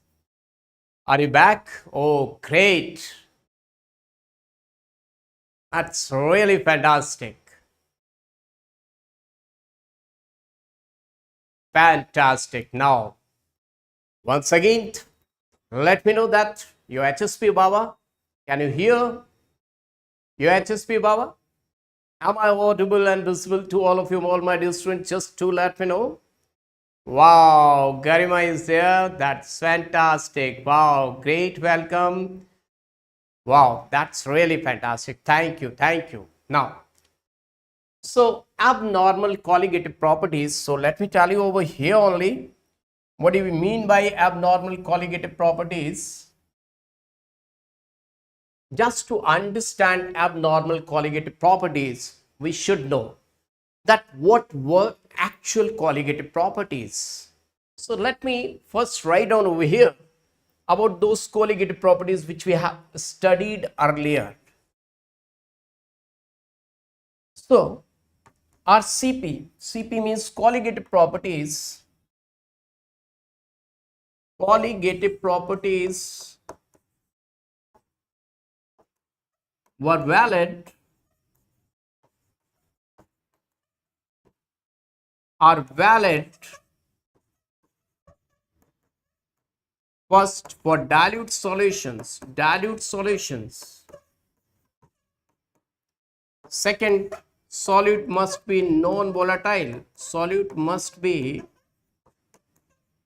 non-volatile. And third part, should neither undergo association nor dissociation. Yeah, that's really fantastic, Srinath. Shouldn't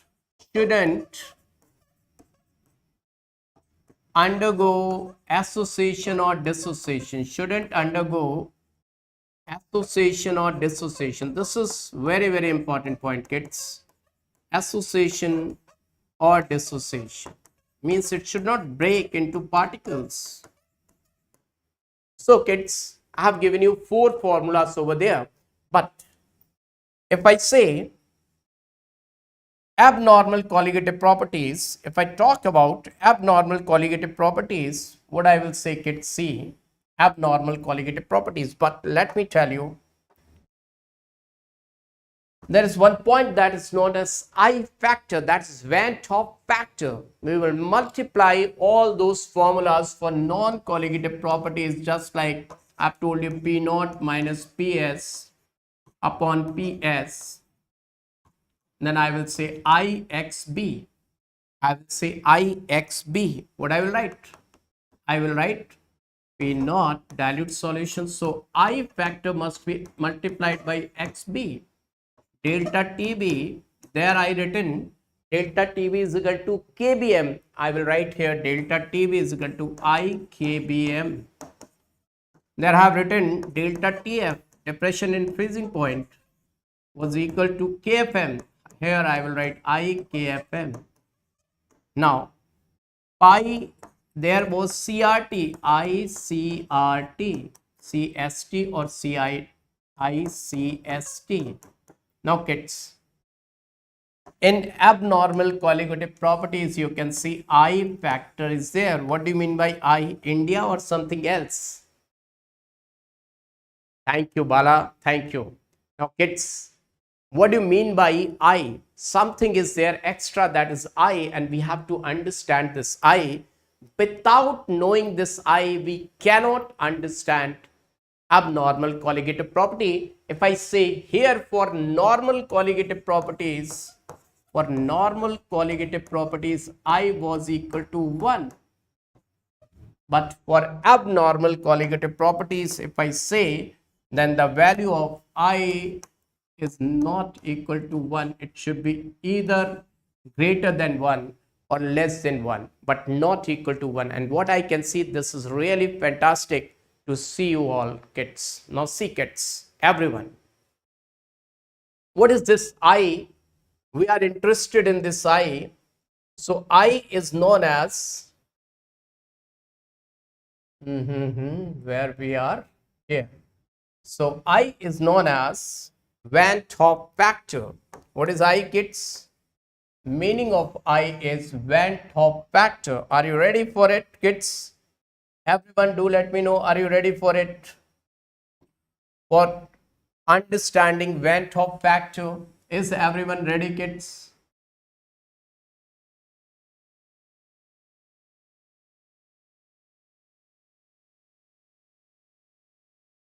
See, Van Hoff factor. Van, everyone say Van Hoff factor. Van Hoff factor. That is I. Right now, you have to understand, you have to keep each and everything right now in your brain only. So, I is equal to,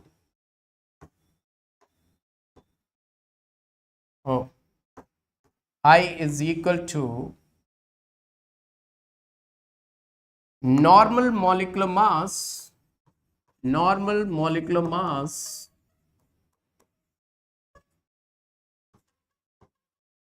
upon observed molecular mass. Now, what is this observed molecular mass? I will let you know. For example, if I say I'm provided with NaCl, the NaCl's molecular mass will be how much? If I take NaCl, kids, its molecular mass, this is I am considering to be one molecule, 23 plus 35.5. How much it will come out, kids? 58.5. 58.5. But if I keep this NaCl in aqueous solution, it will break into Na positive, Cl negative. Now, it will not be 58.5. It will be less than that, either 23 or 35.5. So, individual molecular mass, they got separated. They have broken up. This is the case of dissociation. If I take example of acetic acid in benzene, if I take acetic acid in benzene, two molecules of acetic acid in benzene, they will associate through hydrogen bonding like this, CH3, C double bond O, OH, CH3, C double bond O, OH. Through intermolecular hydrogen bonding, they have associated. Now, two molecules combined together to form one molecule. They are now acting as one molecule. So, acetic acid, whatever the molecular weight I was taking, it is double. It got associated. That was the case of dissociation. This is the case of association. In both the cases, either they are becoming double or they are breaking to give simpler. So, observed molecular mass, this is experimentally determined. We can say experimental molecular mass, and this is being theoretical molecular mass. Now, kids, let me tell you one thing. If you take any colligative property, the molecular mass and colligative property, what was the relation over there? Let me take, suppose, if I take delta TF is equal to KF molality. So, what is the formula of molality? Weight of solute upon gram molecular mass, weight of solvent in kg. So, the gram molecular mass, this was in denominator. So, I will say colligative property is inversely proportional to molecular mass. Am I right, kids? Am I right? So, if I say normal molecular mass upon observed molecular mass, so I will be equal to observed colligative property upon normal colligative property, right? So, I can turn out this formula to be like this, that I is equal to Van Hoff factor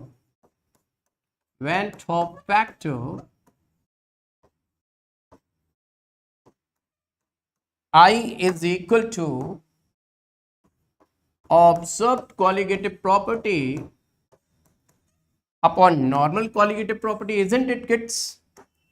Normal colligative property, or I can say Means in the starting we have taken one molecule. We have taken one molecule. See, I can say I have taken 1 mole or 1 molecule. It has dissociated, become number of molecules. If I take one molecule, it will become half. If I take, it will become 1. Means whatever we are going to take, it will reduce half of it. That will become more. So what I want to say, I can say this Van 't Hoff factor I is equal to observed number of particles, observed number of particles, that is after association or dissociation, after association or dissociation, divided by molecules taken in the starting, molecules taken in the starting,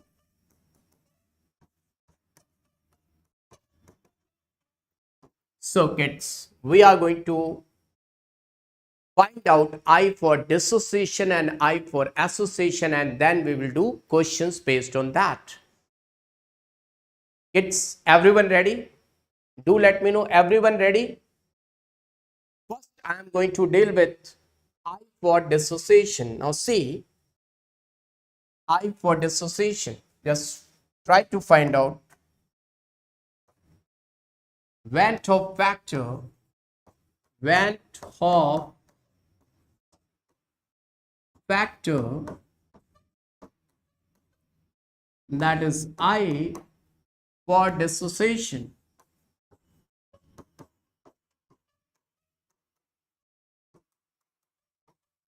Let me take an example. Let me take an example.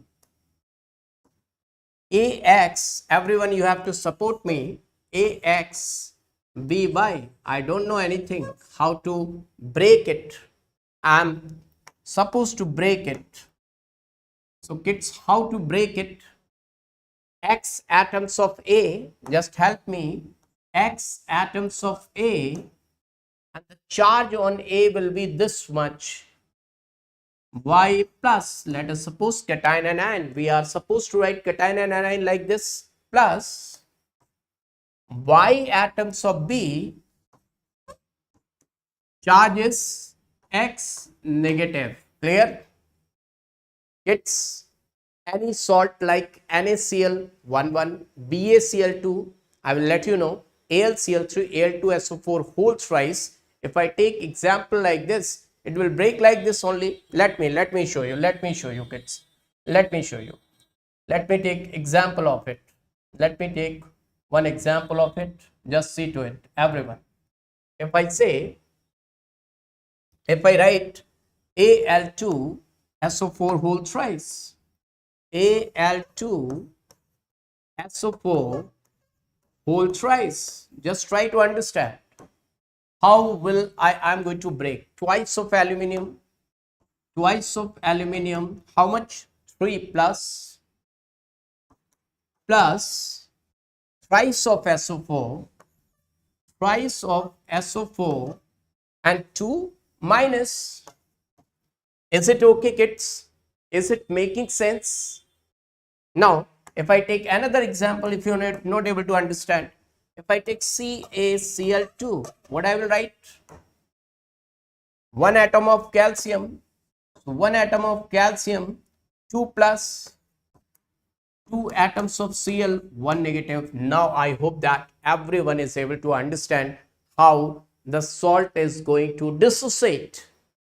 Let me know, everyone, in this chat section, that is everyone able to understand, kids, how the salt, you have to dissociate the salt. Now, the question arises, how to derive an expression for this. So we are going to derive an expression for this. So this was your salt. Let me take when time t was 0. When time t was 0, we have taken 1 mole of it. This will be 0. This will be 0, because when time t was 0, just like in a plate, one pizza is there. and you have not started eating pizza, then the whole pizza is there in your plate only. Nothing is in your stomach. Once you are going to eat, some pizza will go in the stomach, some will be there in the plate. Are you able to get it? Everyone, please do let me know that. Kids, do let me know. Are you able to understand? Now see, kids. 0, 0. After some time t, after time t,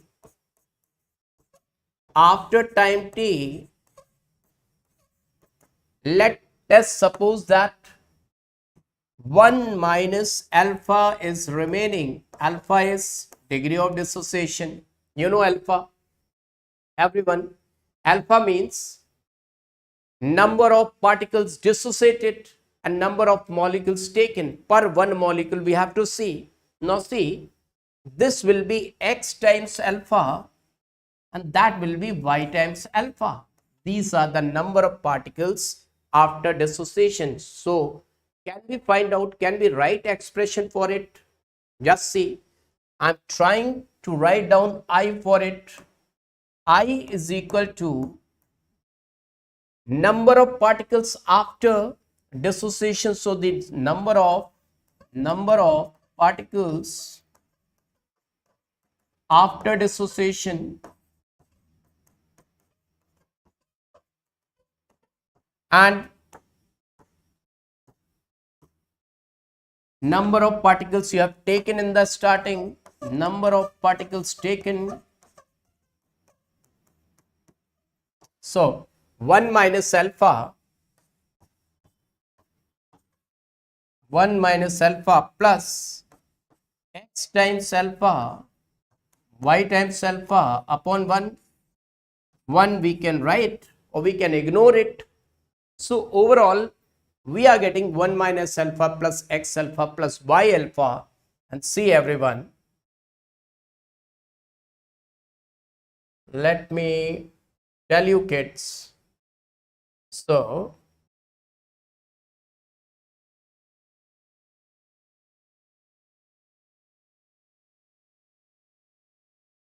just see to it everyone. I is equal to 1 minus alpha plus x times alpha y times alpha. Let me take alpha common.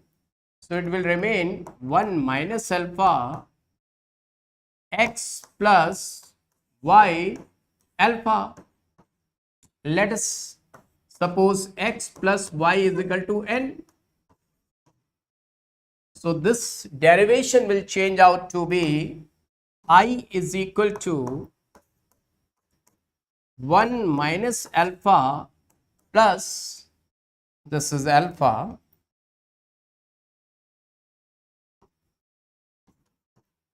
n alpha. Gets, this is your one formula.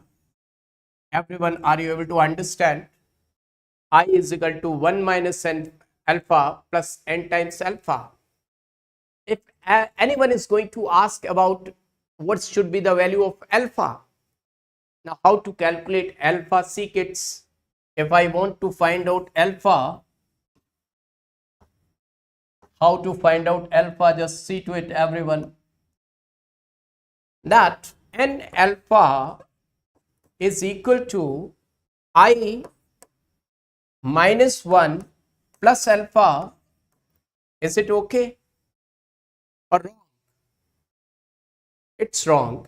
N alpha is there, I minus 1 plus alpha. It's okay kids. Is it okay? Just do let me know, is it okay or not? I'm asking to you kids.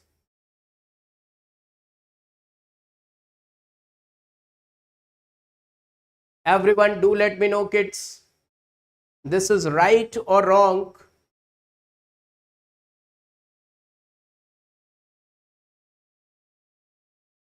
Is this expression right or wrong? Everyone, you have to go along with me, otherwise you won't be able to understand.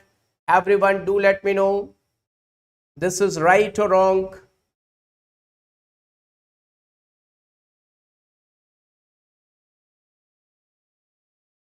Yes, yes, yes. Do let me know. Okay. Now, if I want to find out alpha only, what I'm supposed to do? If I want to find out alpha, then I have to do I minus 1 plus alpha upon n. I have to write like this. This is right or wrong? Or something missing over there? It's right or wrong or something missing over there, kids? Do let me know. Alpha is number of particles present after association or dissociation divided by one molecule taken per one molecule. Now, kids, do let me know from here what the value of alpha is coming. What the value of alpha is coming, kids?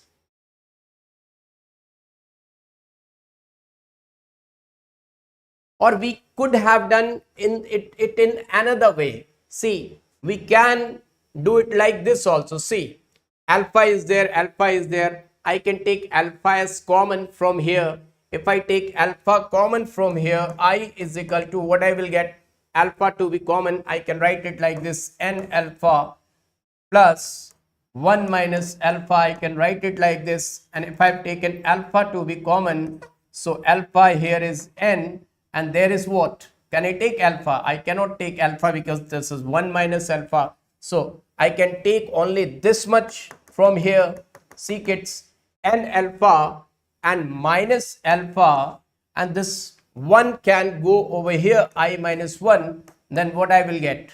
Can I take alpha common from here? If I take alpha common from here, what is left? N minus 1. Is it okay, kids? This is one formula, that is another formula. Is it okay? And this is I minus 1. Now, can I write like this? Alpha is equal to I minus 1 upon n minus 1, kids. Is it possible to write like this? Do let me know, everyone. Alpha is equal to I minus 1 upon n minus 1. Can I write like this or not? So these two formulas can I write? Everyone do let me know. I can write this formula, I can write this formula. Clear to all of you? No need for the derivation. If you are able to understand, just keep these two formulas in your brain. They are very, very important. This formula is very, very important. And this formula is very, very important. Now, if I ask you whether these formulas are absolutely correct or incorrect, how to check these formulas, how to cross check, let's see how to cross check this formula. I is equal to 1 minus alpha plus n alpha. See how to cross check it. Everyone see to it. See, everyone.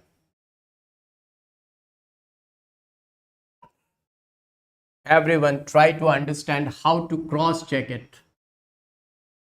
So I have written over there,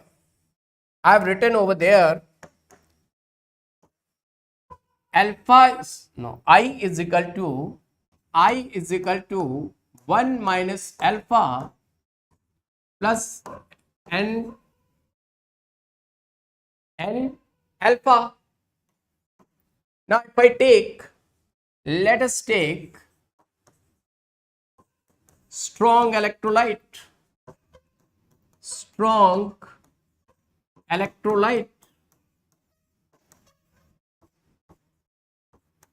that is alpha is equal to 1, or we can say alpha is equal to 100%. What do you mean by this? This means we took one pizza and we have eaten whole pizza. Now no pizza is in the plate. The whole pizza has gone inside the stomach. Means if I take NaCl, 1 mole of NaCl, when time t was 0, it was full 1. when time t was 0, it was 1.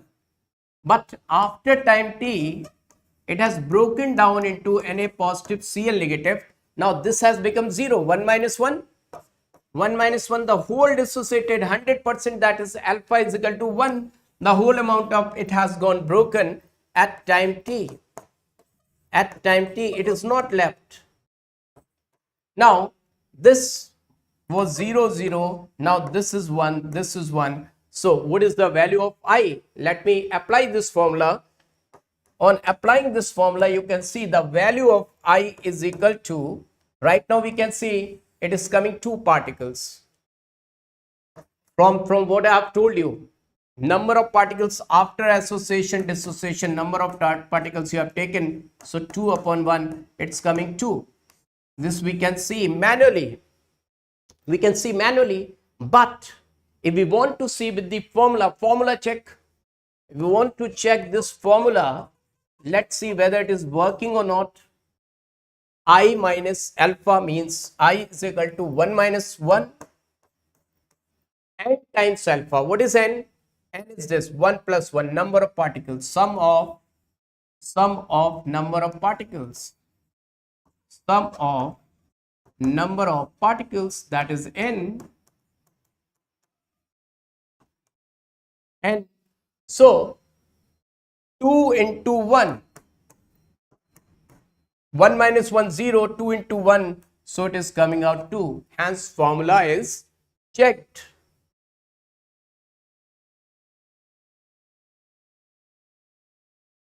Jyoti, it is for, we are going to say association, dissociation. That means they are chemically reacting.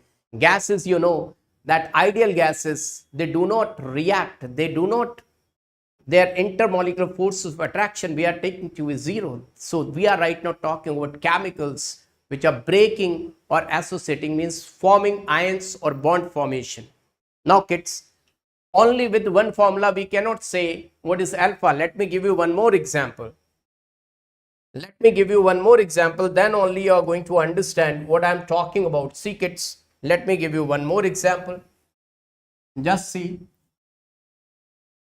Suppose if I am taking example of Al2SO4 whole thrice. When time t was 0, suppose I have taken one molecule of it, then at that time twice of Al3 plus 3 times SO4 2 negative, they will be 0, 0. After time t, and what I'm saying, that alpha for its 100%, let us assume alpha is 100%, that should be given in the question, that is alpha is equal to 1, 100 by 100, 100% means 1 unity, 100 divided by 100, that's going to come out 1. Now see kids, that will become 0. Now 1 has broken down into twice of this, that means 2 particles of this and 3 particles of that. So the value of n will come out how much? N will be 2 plus 3, that will come out to be 5. From here I am getting n is equal to 5. Now let me check the formula. If I am going to apply the formula, see, if I apply the formula was I is equal to, this is I over here, I is equal to 1 minus alpha plus n alpha. So 1 minus alpha is 1 plus n alpha, n is 5, alpha is 1. So that is coming out to be 5 only. Hence proved that this formula is correct. 100% this formula is being correct. Proved or not kids? I hope that everyone is able to understand kids. I hope that everyone is able to understand. You got it. What I want to prove, it proved. Now see kids questions. Here is question number 1. Try to find out what's the answer. Let me check it out whether you are able to get it or not kids. Yes, everyone try it out. I want to see what's your answer. Do let me know kids. Everyone do let me know. I want to see your answer, kids.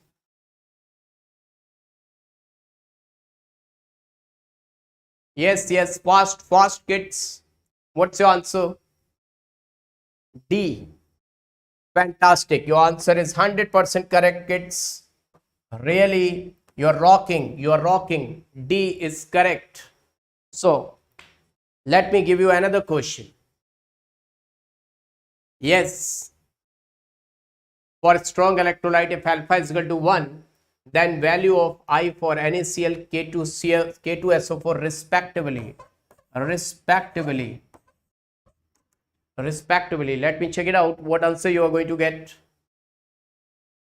Yeah, that's why I'm asking kids. I have told you, see, your teacher is how much efforts I'm putting, kids, how much efforts I'm putting. See, yeah, that's absolutely correct. NaCl 2 particles, K2SO4 3 particles. Absolutely correct. Absolutely correct. Now see, kids, another question. Another question.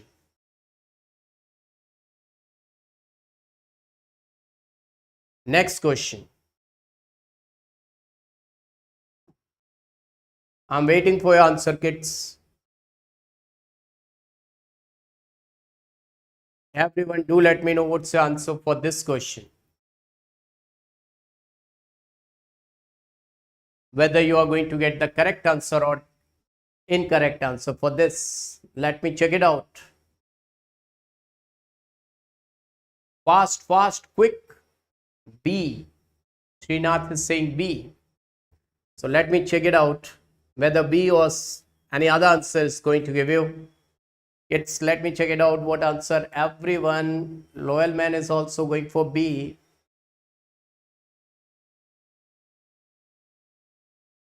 C. Bedha Janani is going for C. Tanisha. Aslam is going for C. Now everyone started going for C. Think so. It's either A or B. Oh, great. Now see. Let me apply the formula. Let me apply the formula. The formula what I've told you, kids. I is equal to 1 minus alpha plus n times alpha. Now kids, K4Fe6, it is going to break. This is complex compound.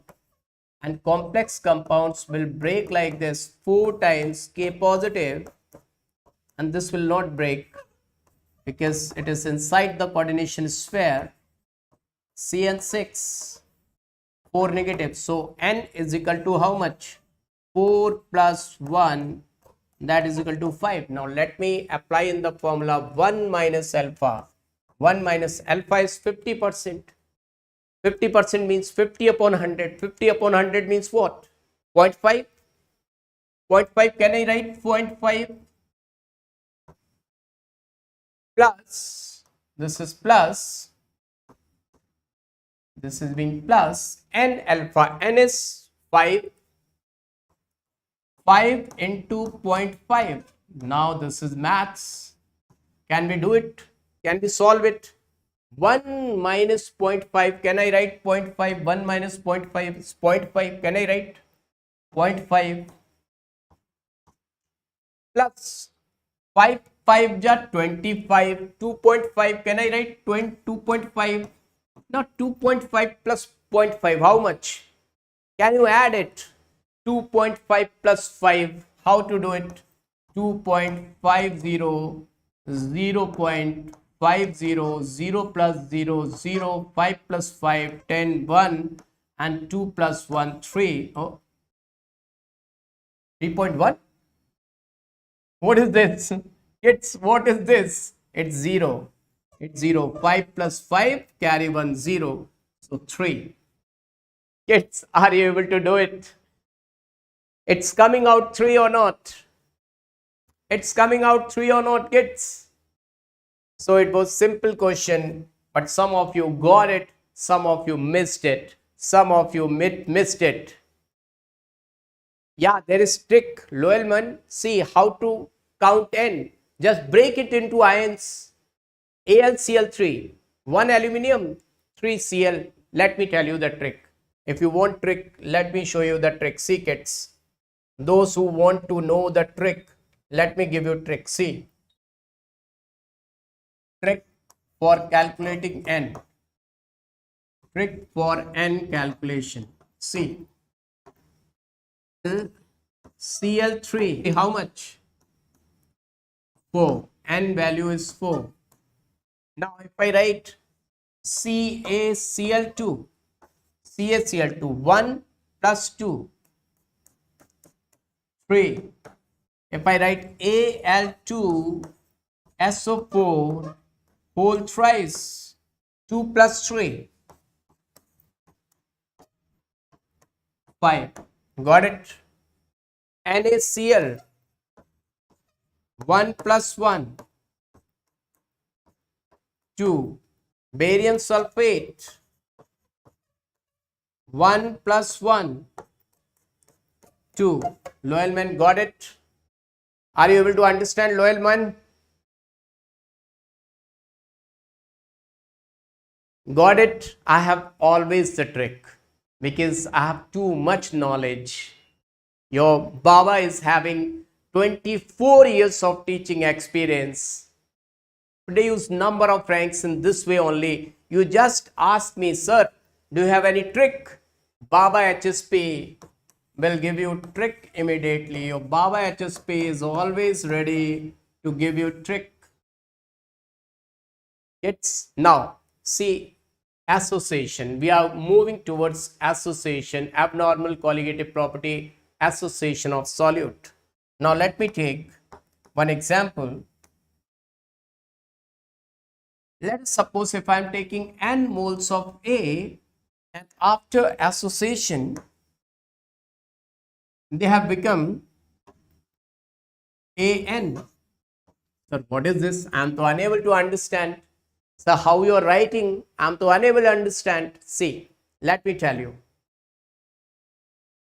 Kids, Srinath is saying, so my voice is breaking. Kids, do let me know, am I properly audible or my voice is breaking? Yeah, I will give you, Jyoti, I will give you coordination compound. One more coordination compound I will give you. But kids, everyone, hit the like button. Smash the like button. Hit the like button, everyone. I want to see likes to get increased. How many likes right now we are having? We are having how many likes right now? Now it's okay. Okay, thank you. Right now, how many likes we are having, kids? Let me check in the phone. Yeah. Yeah, now see, kids. What is this? How to find out what is going on over there? Let me tell you. Suppose if I'm taking, let me copy it. Let me copy it, kids. Okay, I've copied it. Suppose if I'm taking two molecules, of acetic acid,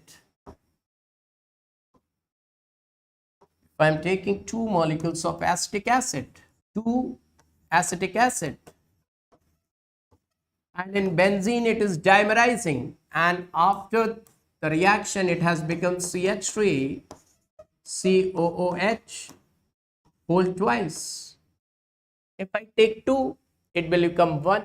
If I take 1, it will become half. Am I right? If I take 2, it has become 1. If I take 1, it will become half. Not able to understand. See, balancing method. You must have seen this balancing method in the childhood. Either you can say balancing method or you can say what to say, unitary method also you can call it. You can call it unitary method also. See, I am going to show you. For 2 that has become 1. 2 that has become 1. If I divide 2 by 2, then maths will say if you have divided this side by 2, that side also must be divided by 2. Then math says it is working. This is the valence.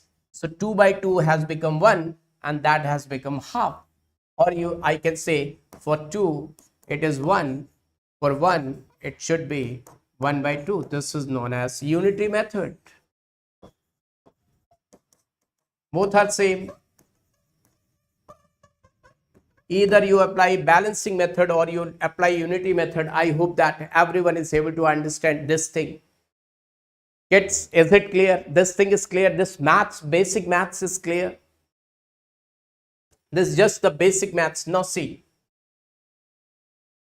if I have taken this, when time t is equal to 0, let me take 1, because alpha is always calculated for 1. Either we can start from 1, or whatever the number of molecules you are going to start, at last alpha is always calculated for 1 only. So 1, then this is 0, and after time t,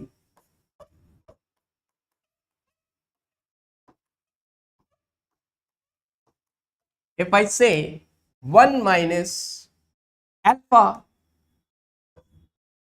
1 minus alpha, then there I will get alpha by n, alpha by n. So I value will be equal to how much? I will be equal to number of particles after dissociation or association. So after association, 1 minus alpha plus alpha by n divided by 1, because in the starting we took 1 only. So this is the value of I is equal to 1 minus alpha plus alpha by n. Now, if we want to calculate alpha, is it possible to calculate alpha, kids? So to calculate alpha, I will write I is equal to 1 plus alpha by n minus alpha, and I minus 1 will be equal to, if I take alpha common, then I will get 1 upon n minus 1. Am I right? Am I right, kids? See, till now am I right, or I did some mistake? Do let me know. Till now am I right, or I did some mistake? Everyone fast, fast, fast. Everyone fast, do let me know. Till now am I right, or I did some mistake? Do let me know. It's fast. I want to see you answer fast. Quick, quick, quick. Everyone, quick. Perfectly right. Now if I want to extend it, it's, should I take LCM n, then I will get I minus 1 is equal to alpha. In the denominator I will write n. So 1 minus what I will get? 1 minus n. Now is it right or something wrong? Now is it right or something wrong?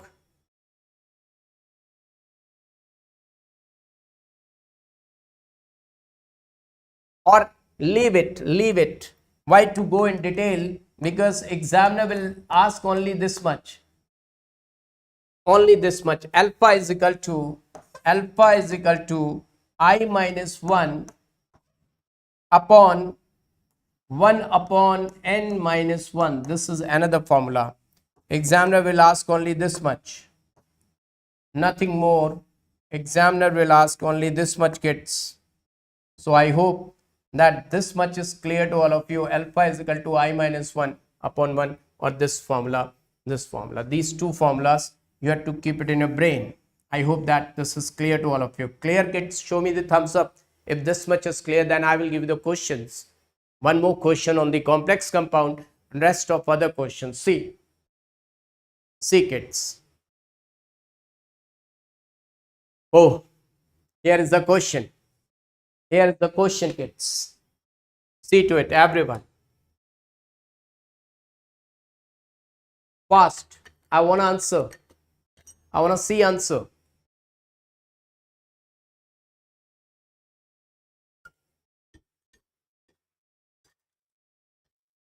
Vedha Janani, see. Fast, quick. That's really fantastic. Vedha Janani is doing really fantastic. Answer is C. C is the correct answer. Now another question. Oh, yes. Let's see what answer you are going to give. Think about it. Phenol is 40%. Association of phenol is 40%. Then Van Hoff factor you want to calculate. Let's see what's the answer of this question. I hope that you can do it immediately. If you remember the formula, then this is going to be the easy question. But yes, you should know the formula for this. Akanksha saying fantastic. I think the answer is absolutely correct. Anish is saying B. Akanksha, Anish, B. B. Everyone is going for B. Let me check it out. What was the formula? What was the formula, kids? Formula was alpha is equal to, no, I is equal to 1 minus alpha plus alpha by n. What they are writing? 40%.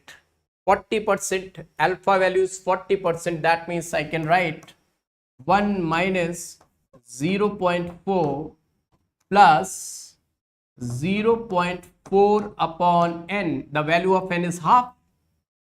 Because if I take 2, it's becoming 1. If I take 1, it will become half.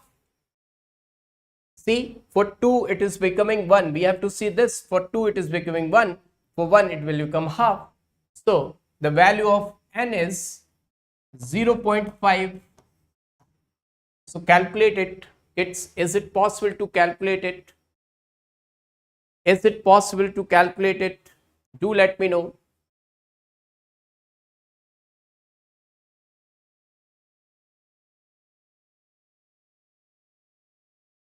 How much it is coming? Let me find out. 1 minus 0.4, 0.6. 0.6. Cancel out this. 5 8s are 40. Plus 0.8. Yeah, absolutely correct. That's really fantastic. Okay, fantastic, fantastic. Now see, the Van Hoff factor for dilute aqueous solution of glucose. What's your answer for this question, kids?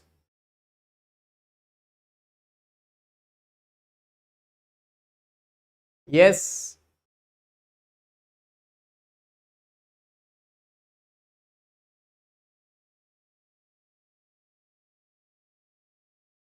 It's glucose. Remember that glucose is an organic compound C6H12O6 will not dissociate or associate. So it will always be remaining 1. Fantastic. B. Now another question. This K3FeCN6. The Van Hoff factor for dilute aqueous. Whenever dilute is given, kids, that means alpha is not mentioned and dilute they have written. That means take alpha to be 100%. Whenever dilute is mentioned, always take the value of alpha to be 100%, and that is, you can say alpha is 1. Complete dissociation. Now complete dissociation 3. This is ionizable part. 3 times K plus this, whatever the thing is written under this, just like Sita. Sita was not allowed to go away from that circle that drawn by Lakshman, right? Ram's younger brother, Lord Lakshman. So this will be like this. FeCN whole 6, 3 negative. So 3 plus 1, 4. The value of n is equal to 4. The value of n for it is equal to 4. Right, kids? D. Fantastic. You are really doing awesome. Really doing awesome. Rocking, kids. Now, the Van 't Hoff factor for substance A when dissolved in solvent B shows the molecular mass corresponding to A3. That means they are writing A has changed to A3 like this. A has turned out to be A3. A has converted into A3. Just try to find out what should be the answer. Yes, kids. All these questions definitely they are going to be asked in your examination. NEET, JEE, whatever the examination you are going to give, it's really they are going to ask in examination. Just tell me what's the answer you're going to get. Your Baba HSP is waiting for your answer, kids. Everyone do let me know what answer you're going to get. Yes, your Baba HSP is waiting for the answer, kids. Do let me know what answer you're going to get. Everyone, fast, quick, quick, quick. C. Akanksha Singh, C. Absolutely correct. That's really fantastic. Akanksha is rocking. Jyoti is rocking. Vedajanani is rocking. Anish is rocking. Now Srinath is rocking. Everyone is really rocking. Now C, kids. Abnormal colligative properties I have told you. Now,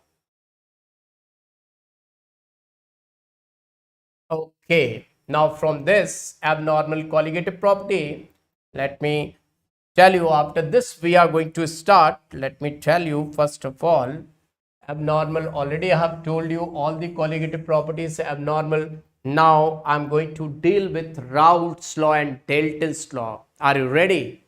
Raoult's law and Dalton's law, and that question I'm going to give you from your NCERT. Raoult's versus Dalton's. Raoult's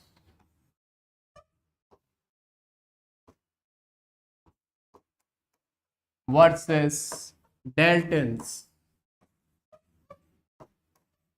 One question is given in NCERT. That's really awesome question. But before going towards question, I want to give you feel of this because number of students, almost all these students,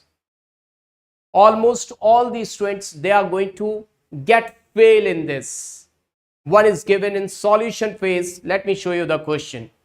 This question I made, this is the question given in NCERT.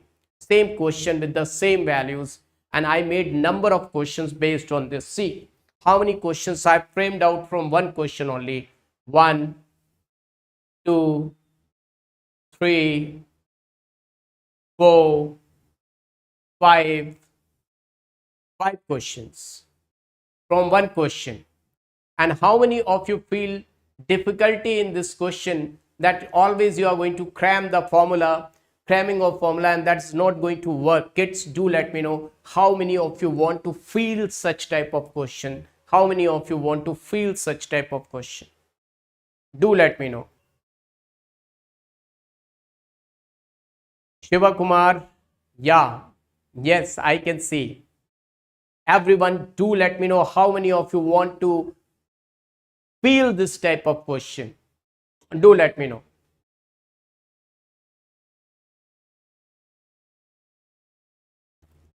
I'm waiting for your reply, kids. Fast. I'm waiting for your reply. This is going to be the last part of today's chapter. Now see, kids, how to feel this chapter. How to feel it. How to feel it. See, kids.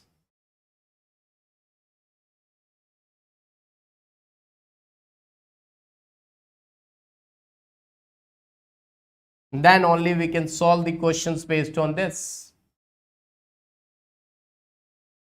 See, if I say in one class there was one somebody, one man, one whatever you want to call it, you can call it.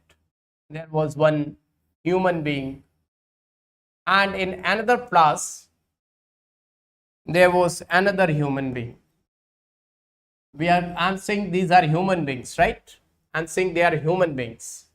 Okay, kids. In one flask, one human being. In another flask, another human being. Two human beings. I'm just calling them to be human being. Its name is CH2Cl2. dichloromethane, and its name is chloroform. They are with family members. This is family of 4 members, that is family of 4 members along with carbon, so total 5 members. This is one family, first family, that is second family, 5 members in each. It's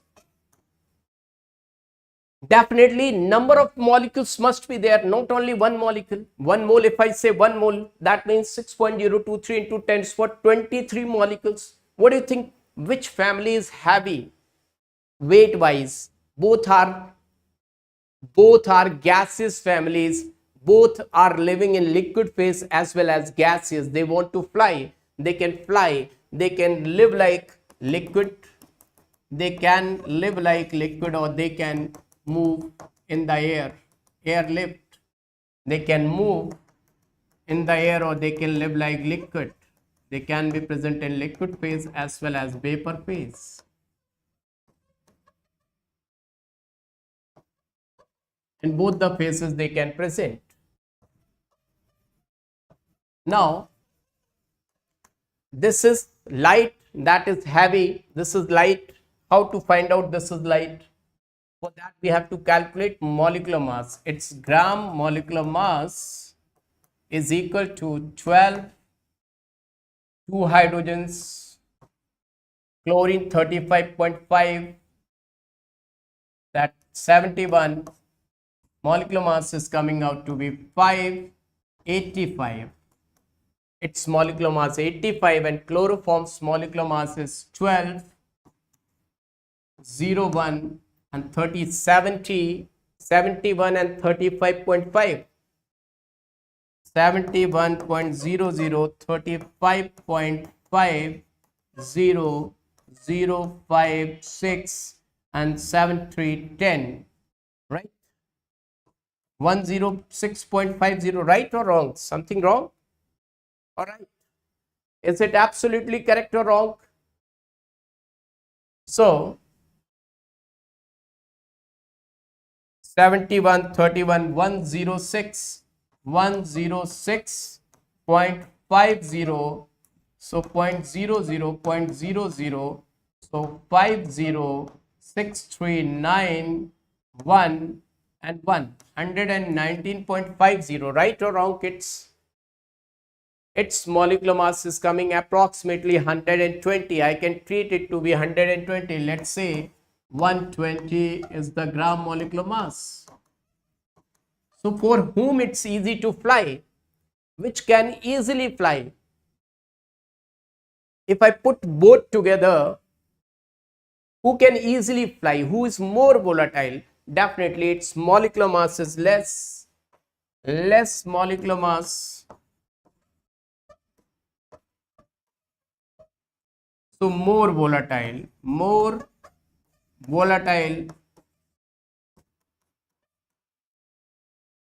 will form vapors easily,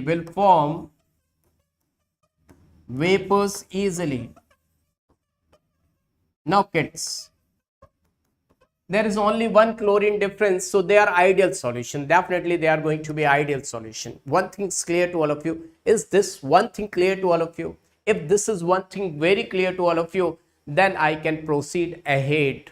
Then I can make you understand this thing, kids. Now see, if I take this and this in one flask, say this is the flask, and if I take equimolar mixture of, if I take equimolar mixture of, this is I can say this is your liquid phase, and if I'm going to take equimolar mixture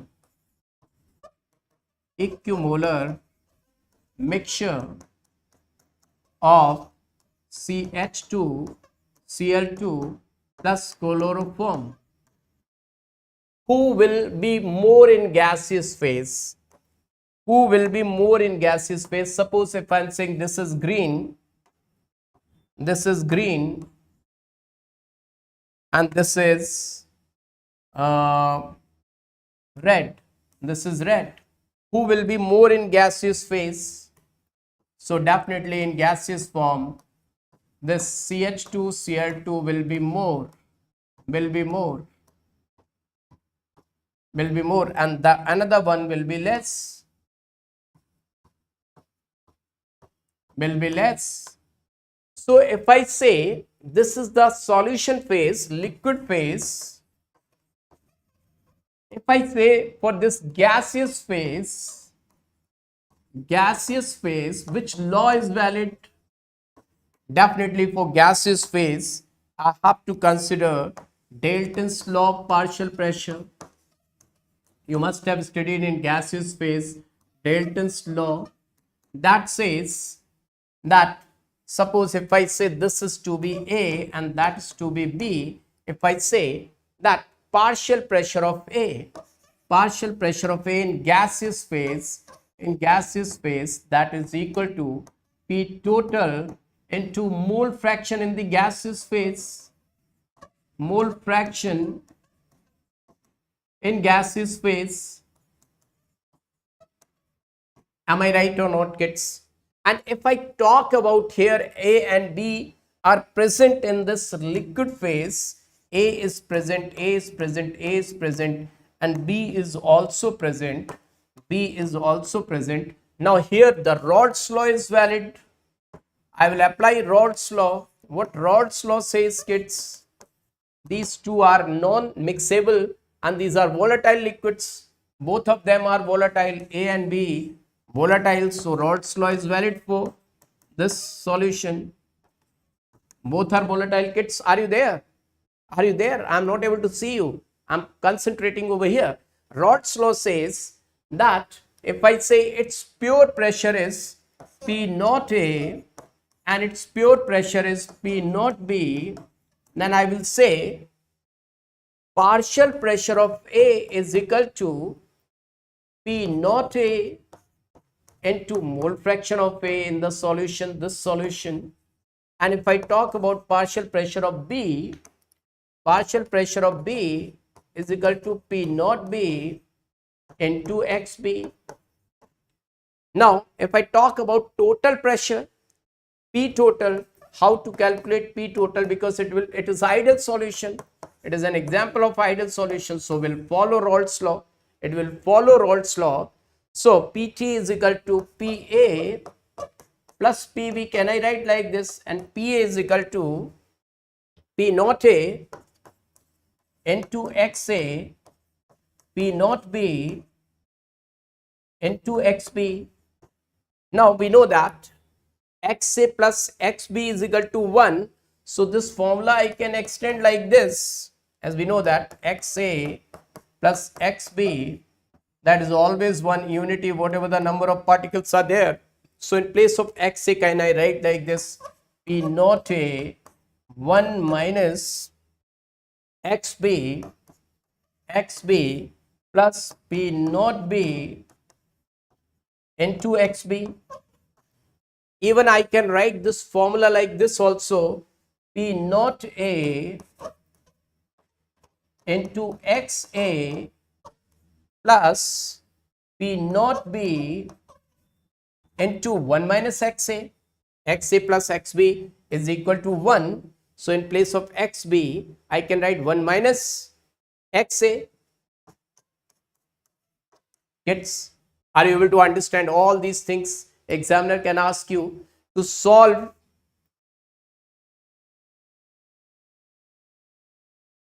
I will let you know. Jyoti, I will let you know. Sir, I don't understand the difference between two laws. They look similar. Dalton's law is not valid in liquid. Dalton's law is only valid for gas. Dalton's law is valid only for gas. Dalton's law only for gas, not for liquid. This is the difference. Dalton's law doesn't work for liquid solution. Jyoti, you got it? Dalton's law will not work for liquid solution. Now, we can move towards our question. If you know this much, if you are able to understand this much, we can move towards question. Kids, Jyoti Pathak, okay. Okay. Now kids, do let me know. Everyone do let me know. Then we can move towards question. Now see, the question, read it out where the question has gone. The question is over here. Where the question has gone, kids. Yeah, question is over here.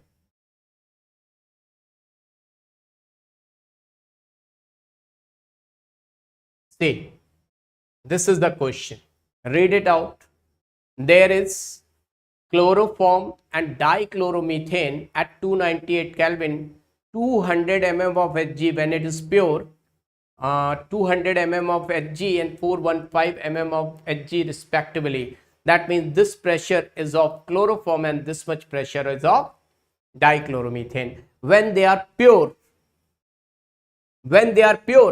they are vapor pressure. Now kids, if I take more amount then more vapor pressure or less amount then vapor pressure, remember that vapor pressure is intensive property that does not depend on the amount of substance. Intensive properties in thermodynamics you must have studied are those properties which does not depend on the amount of substance, moles of substance. So you can see whatever I was telling you,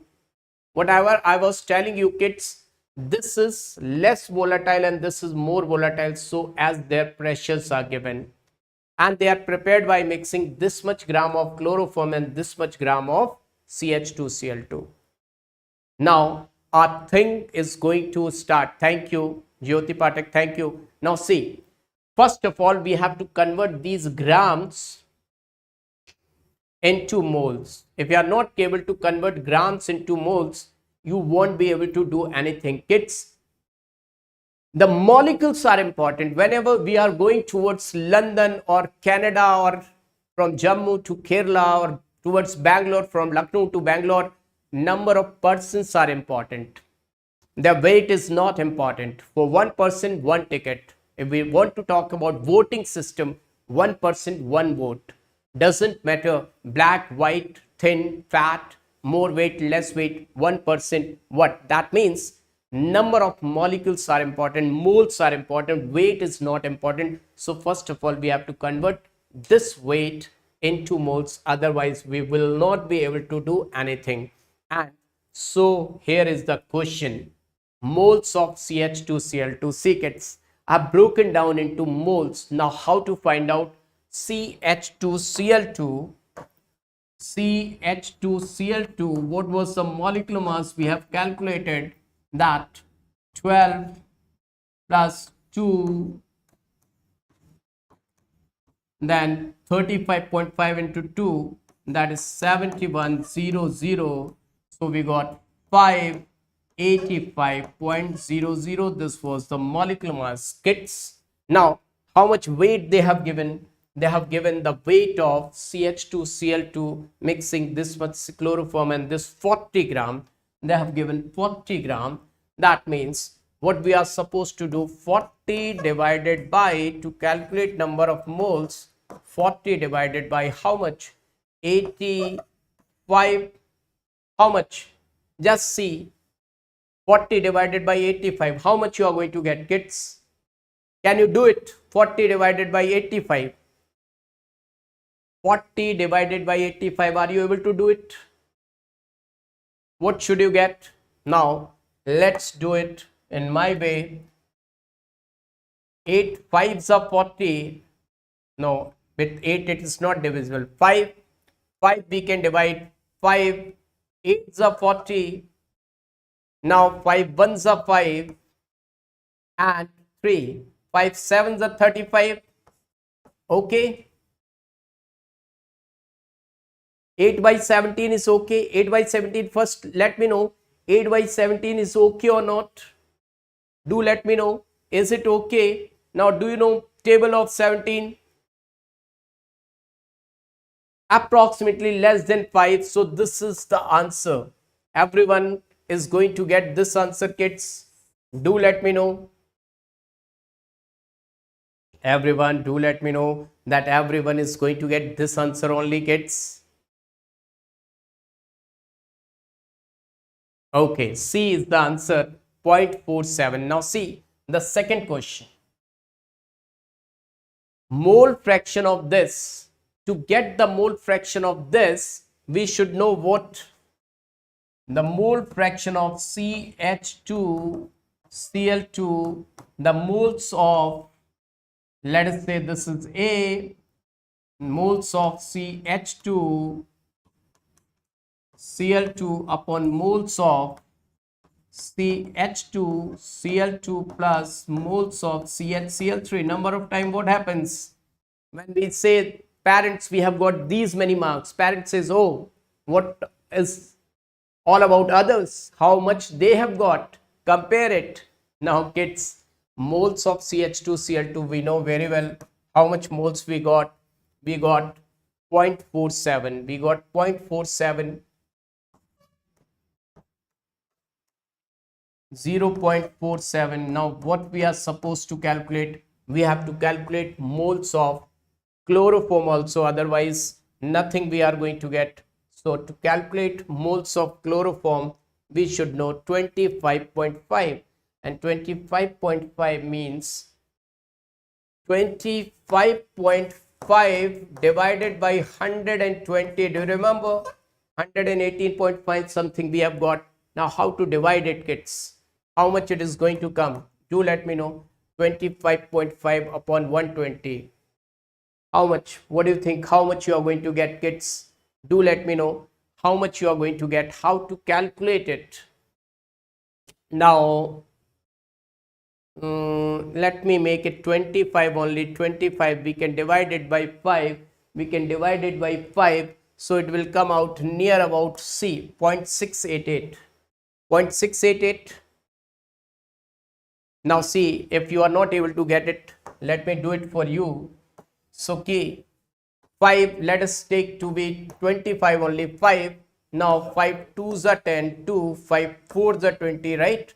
Now 5 upon 1 upon 24, 5 into 1 by 24. Let me make it to be 25. So 5 divided by 25, 5 5s are 25. 1 upon 5, 1 upon 5 is, oh, 1 upon 5 is 25. No, something is wrong. Something went wrong, kids. Something went wrong. I think something went wrong, kids. This is the moles we are going to get. This is not the answer because we are supposed to take mole fraction. This answer is wrong. This answer is wrong because right now we are supposed to find out only what? We are just calculating the number of moles of it. That is not the answer. No problem, Buddha Surya, don't worry kids. 25.5 upon 120, how much it is coming, kids? Do let me know how much it is coming. 0.25, 5, so 0.25 is coming, right? It's coming like that, 0.25. Now 0.25, how much it is going to come? 0.47, 0.47 upon 0.47.25, 0.47.25. Now 7, 5, 12, carry 1, 4, 2, 6, 7.72. Kids, find out how much it is coming. 0.47 upon 0.72, how much it is coming, kids? Do let me know how much it is coming. Everyone, do let me know. Everyone, do let me know, kids.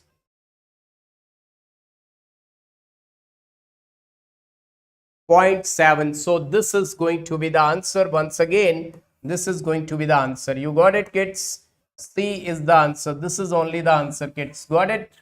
Now 0.688, near about, I can treat it to be 0.7. I am going to take it 0.7. Now see, kids, another question. Another question, calculate the total pressure. How to find out total pressure? See kids, I've told you the formula. PT is equal to what? P naught A into XA, P naught B into XB. Ideal solution will follow Raoult's law over the entire range of temp composition, Raoult's law. Now P naught and P naught we have seen in the starting, P naught PB we have seen in the starting. This is for chloroform and that is for CH2Cl2. You see, this is for CH2Cl2 respectively for first chloroform and CH2Cl2. 200 and 415. 200 and 415. So let me take this A as CH2Cl2 and B as chloroform. So I will write here that CH2Cl2 is 415, 415, and the mole fraction of A was how much? Mole fraction of A, let me write down first this, P naught B is 200 into plus sign mole fraction of A we have got, how much we have got? 0.7, approximately 0.7. 0.7 we have got into 0.7, 0.7. So 0.7, we know that XA plus XB will come out to be 1. So how much it is going to be? XB, definitely 0.7. This is going to be 0.3. Am I right, kids? Till now, am I right, kids? Do let me know. Now 415 into 0.7. Can you multiply 415 into 0.7? 7 5s are 35, 3, 7 1 just 7, 3, 0, 1, 28 and 1, 29, 290.5. Am I right? 290.5 plus 0.3. So how much it is going to come out? This removed by this 3, 2 jar 6, 60, isn't it? 60 and 290 plus 60, 290 plus 60, how much it is going to come? 290.5, 60.5, 1 carry 1, 196, 15 carry 1, 3, 351, 351 approximately. So this is approximately, so near to this is going to come, kids. My maths is okay. Kids, my maths is okay. Do let me know my maths is okay. Everyone do let me know. My maths is okay, good or not, kids? Do let me know. Fire. Okay, I will use white, but do let me know how is my maths. How is my maths, kids? Okay, I will write in white. Now, another question. We have got this much. So, just keep it there yourself. 290 and 60. They will be definitely useful for us because this is P naught A XA. This is PA. Partial pressure of A, I can say. This is partial pressure of A and this is partial pressure of B. Now, they will help you. They will help you a lot. 290 and 60. See. 290 and 60. Partial pressure of CH2 in liquid phase. So you know the answer. You see, you have done it right now only. Partial pressure of CH2Cl2, 290.5. So you can see 290.5. This is the answer. 290 means approximately. This is 285.5 is approximately equal to 290, whatever we have calculated. Kids, till now everyone is able to understand. Only the last question I am going to reach towards. Last question. See, this is the last one. Calculate mole fraction of this and this in vapor phase. Vapor phase. Now see, kids, in vapor phase, if I say partial, they are asking about mole fraction. So mole fraction in vapor phase, mole fraction, one was mole fraction in liquid phase. Another is mole fraction in gaseous phase. Kids, don't try to do it numerically. Just try to do with the help of given options. Mole fraction of CH2Cl2 in gaseous phase. Gaseous phase. So how to do it? That is equal to partial pressure upon total pressure. Partial pressure upon P total. So this is one way. Definitely this is being more volatile. And it's in the starting we have seen its mole fraction was more in the liquid phase. Thank you. Thus mole fraction was more in the liquid phase, then definitely its mole fraction in gaseous phase even more than that.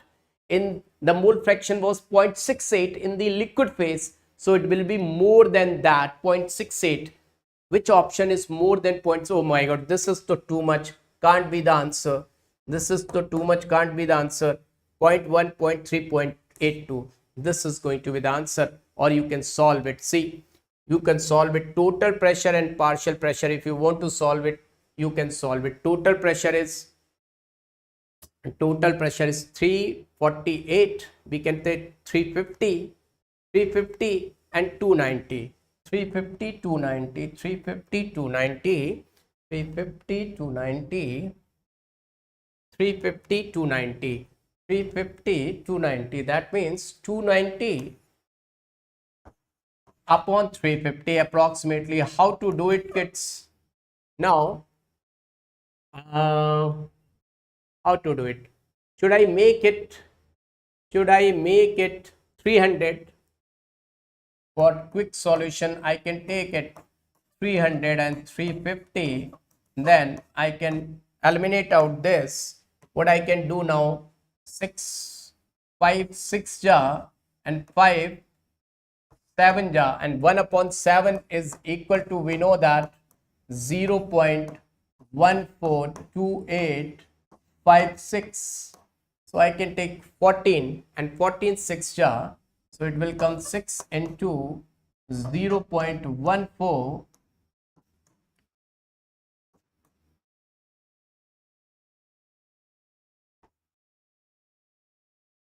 84.1.84. Who is near to 0.84? This is near to 0.84. See kids, my maths.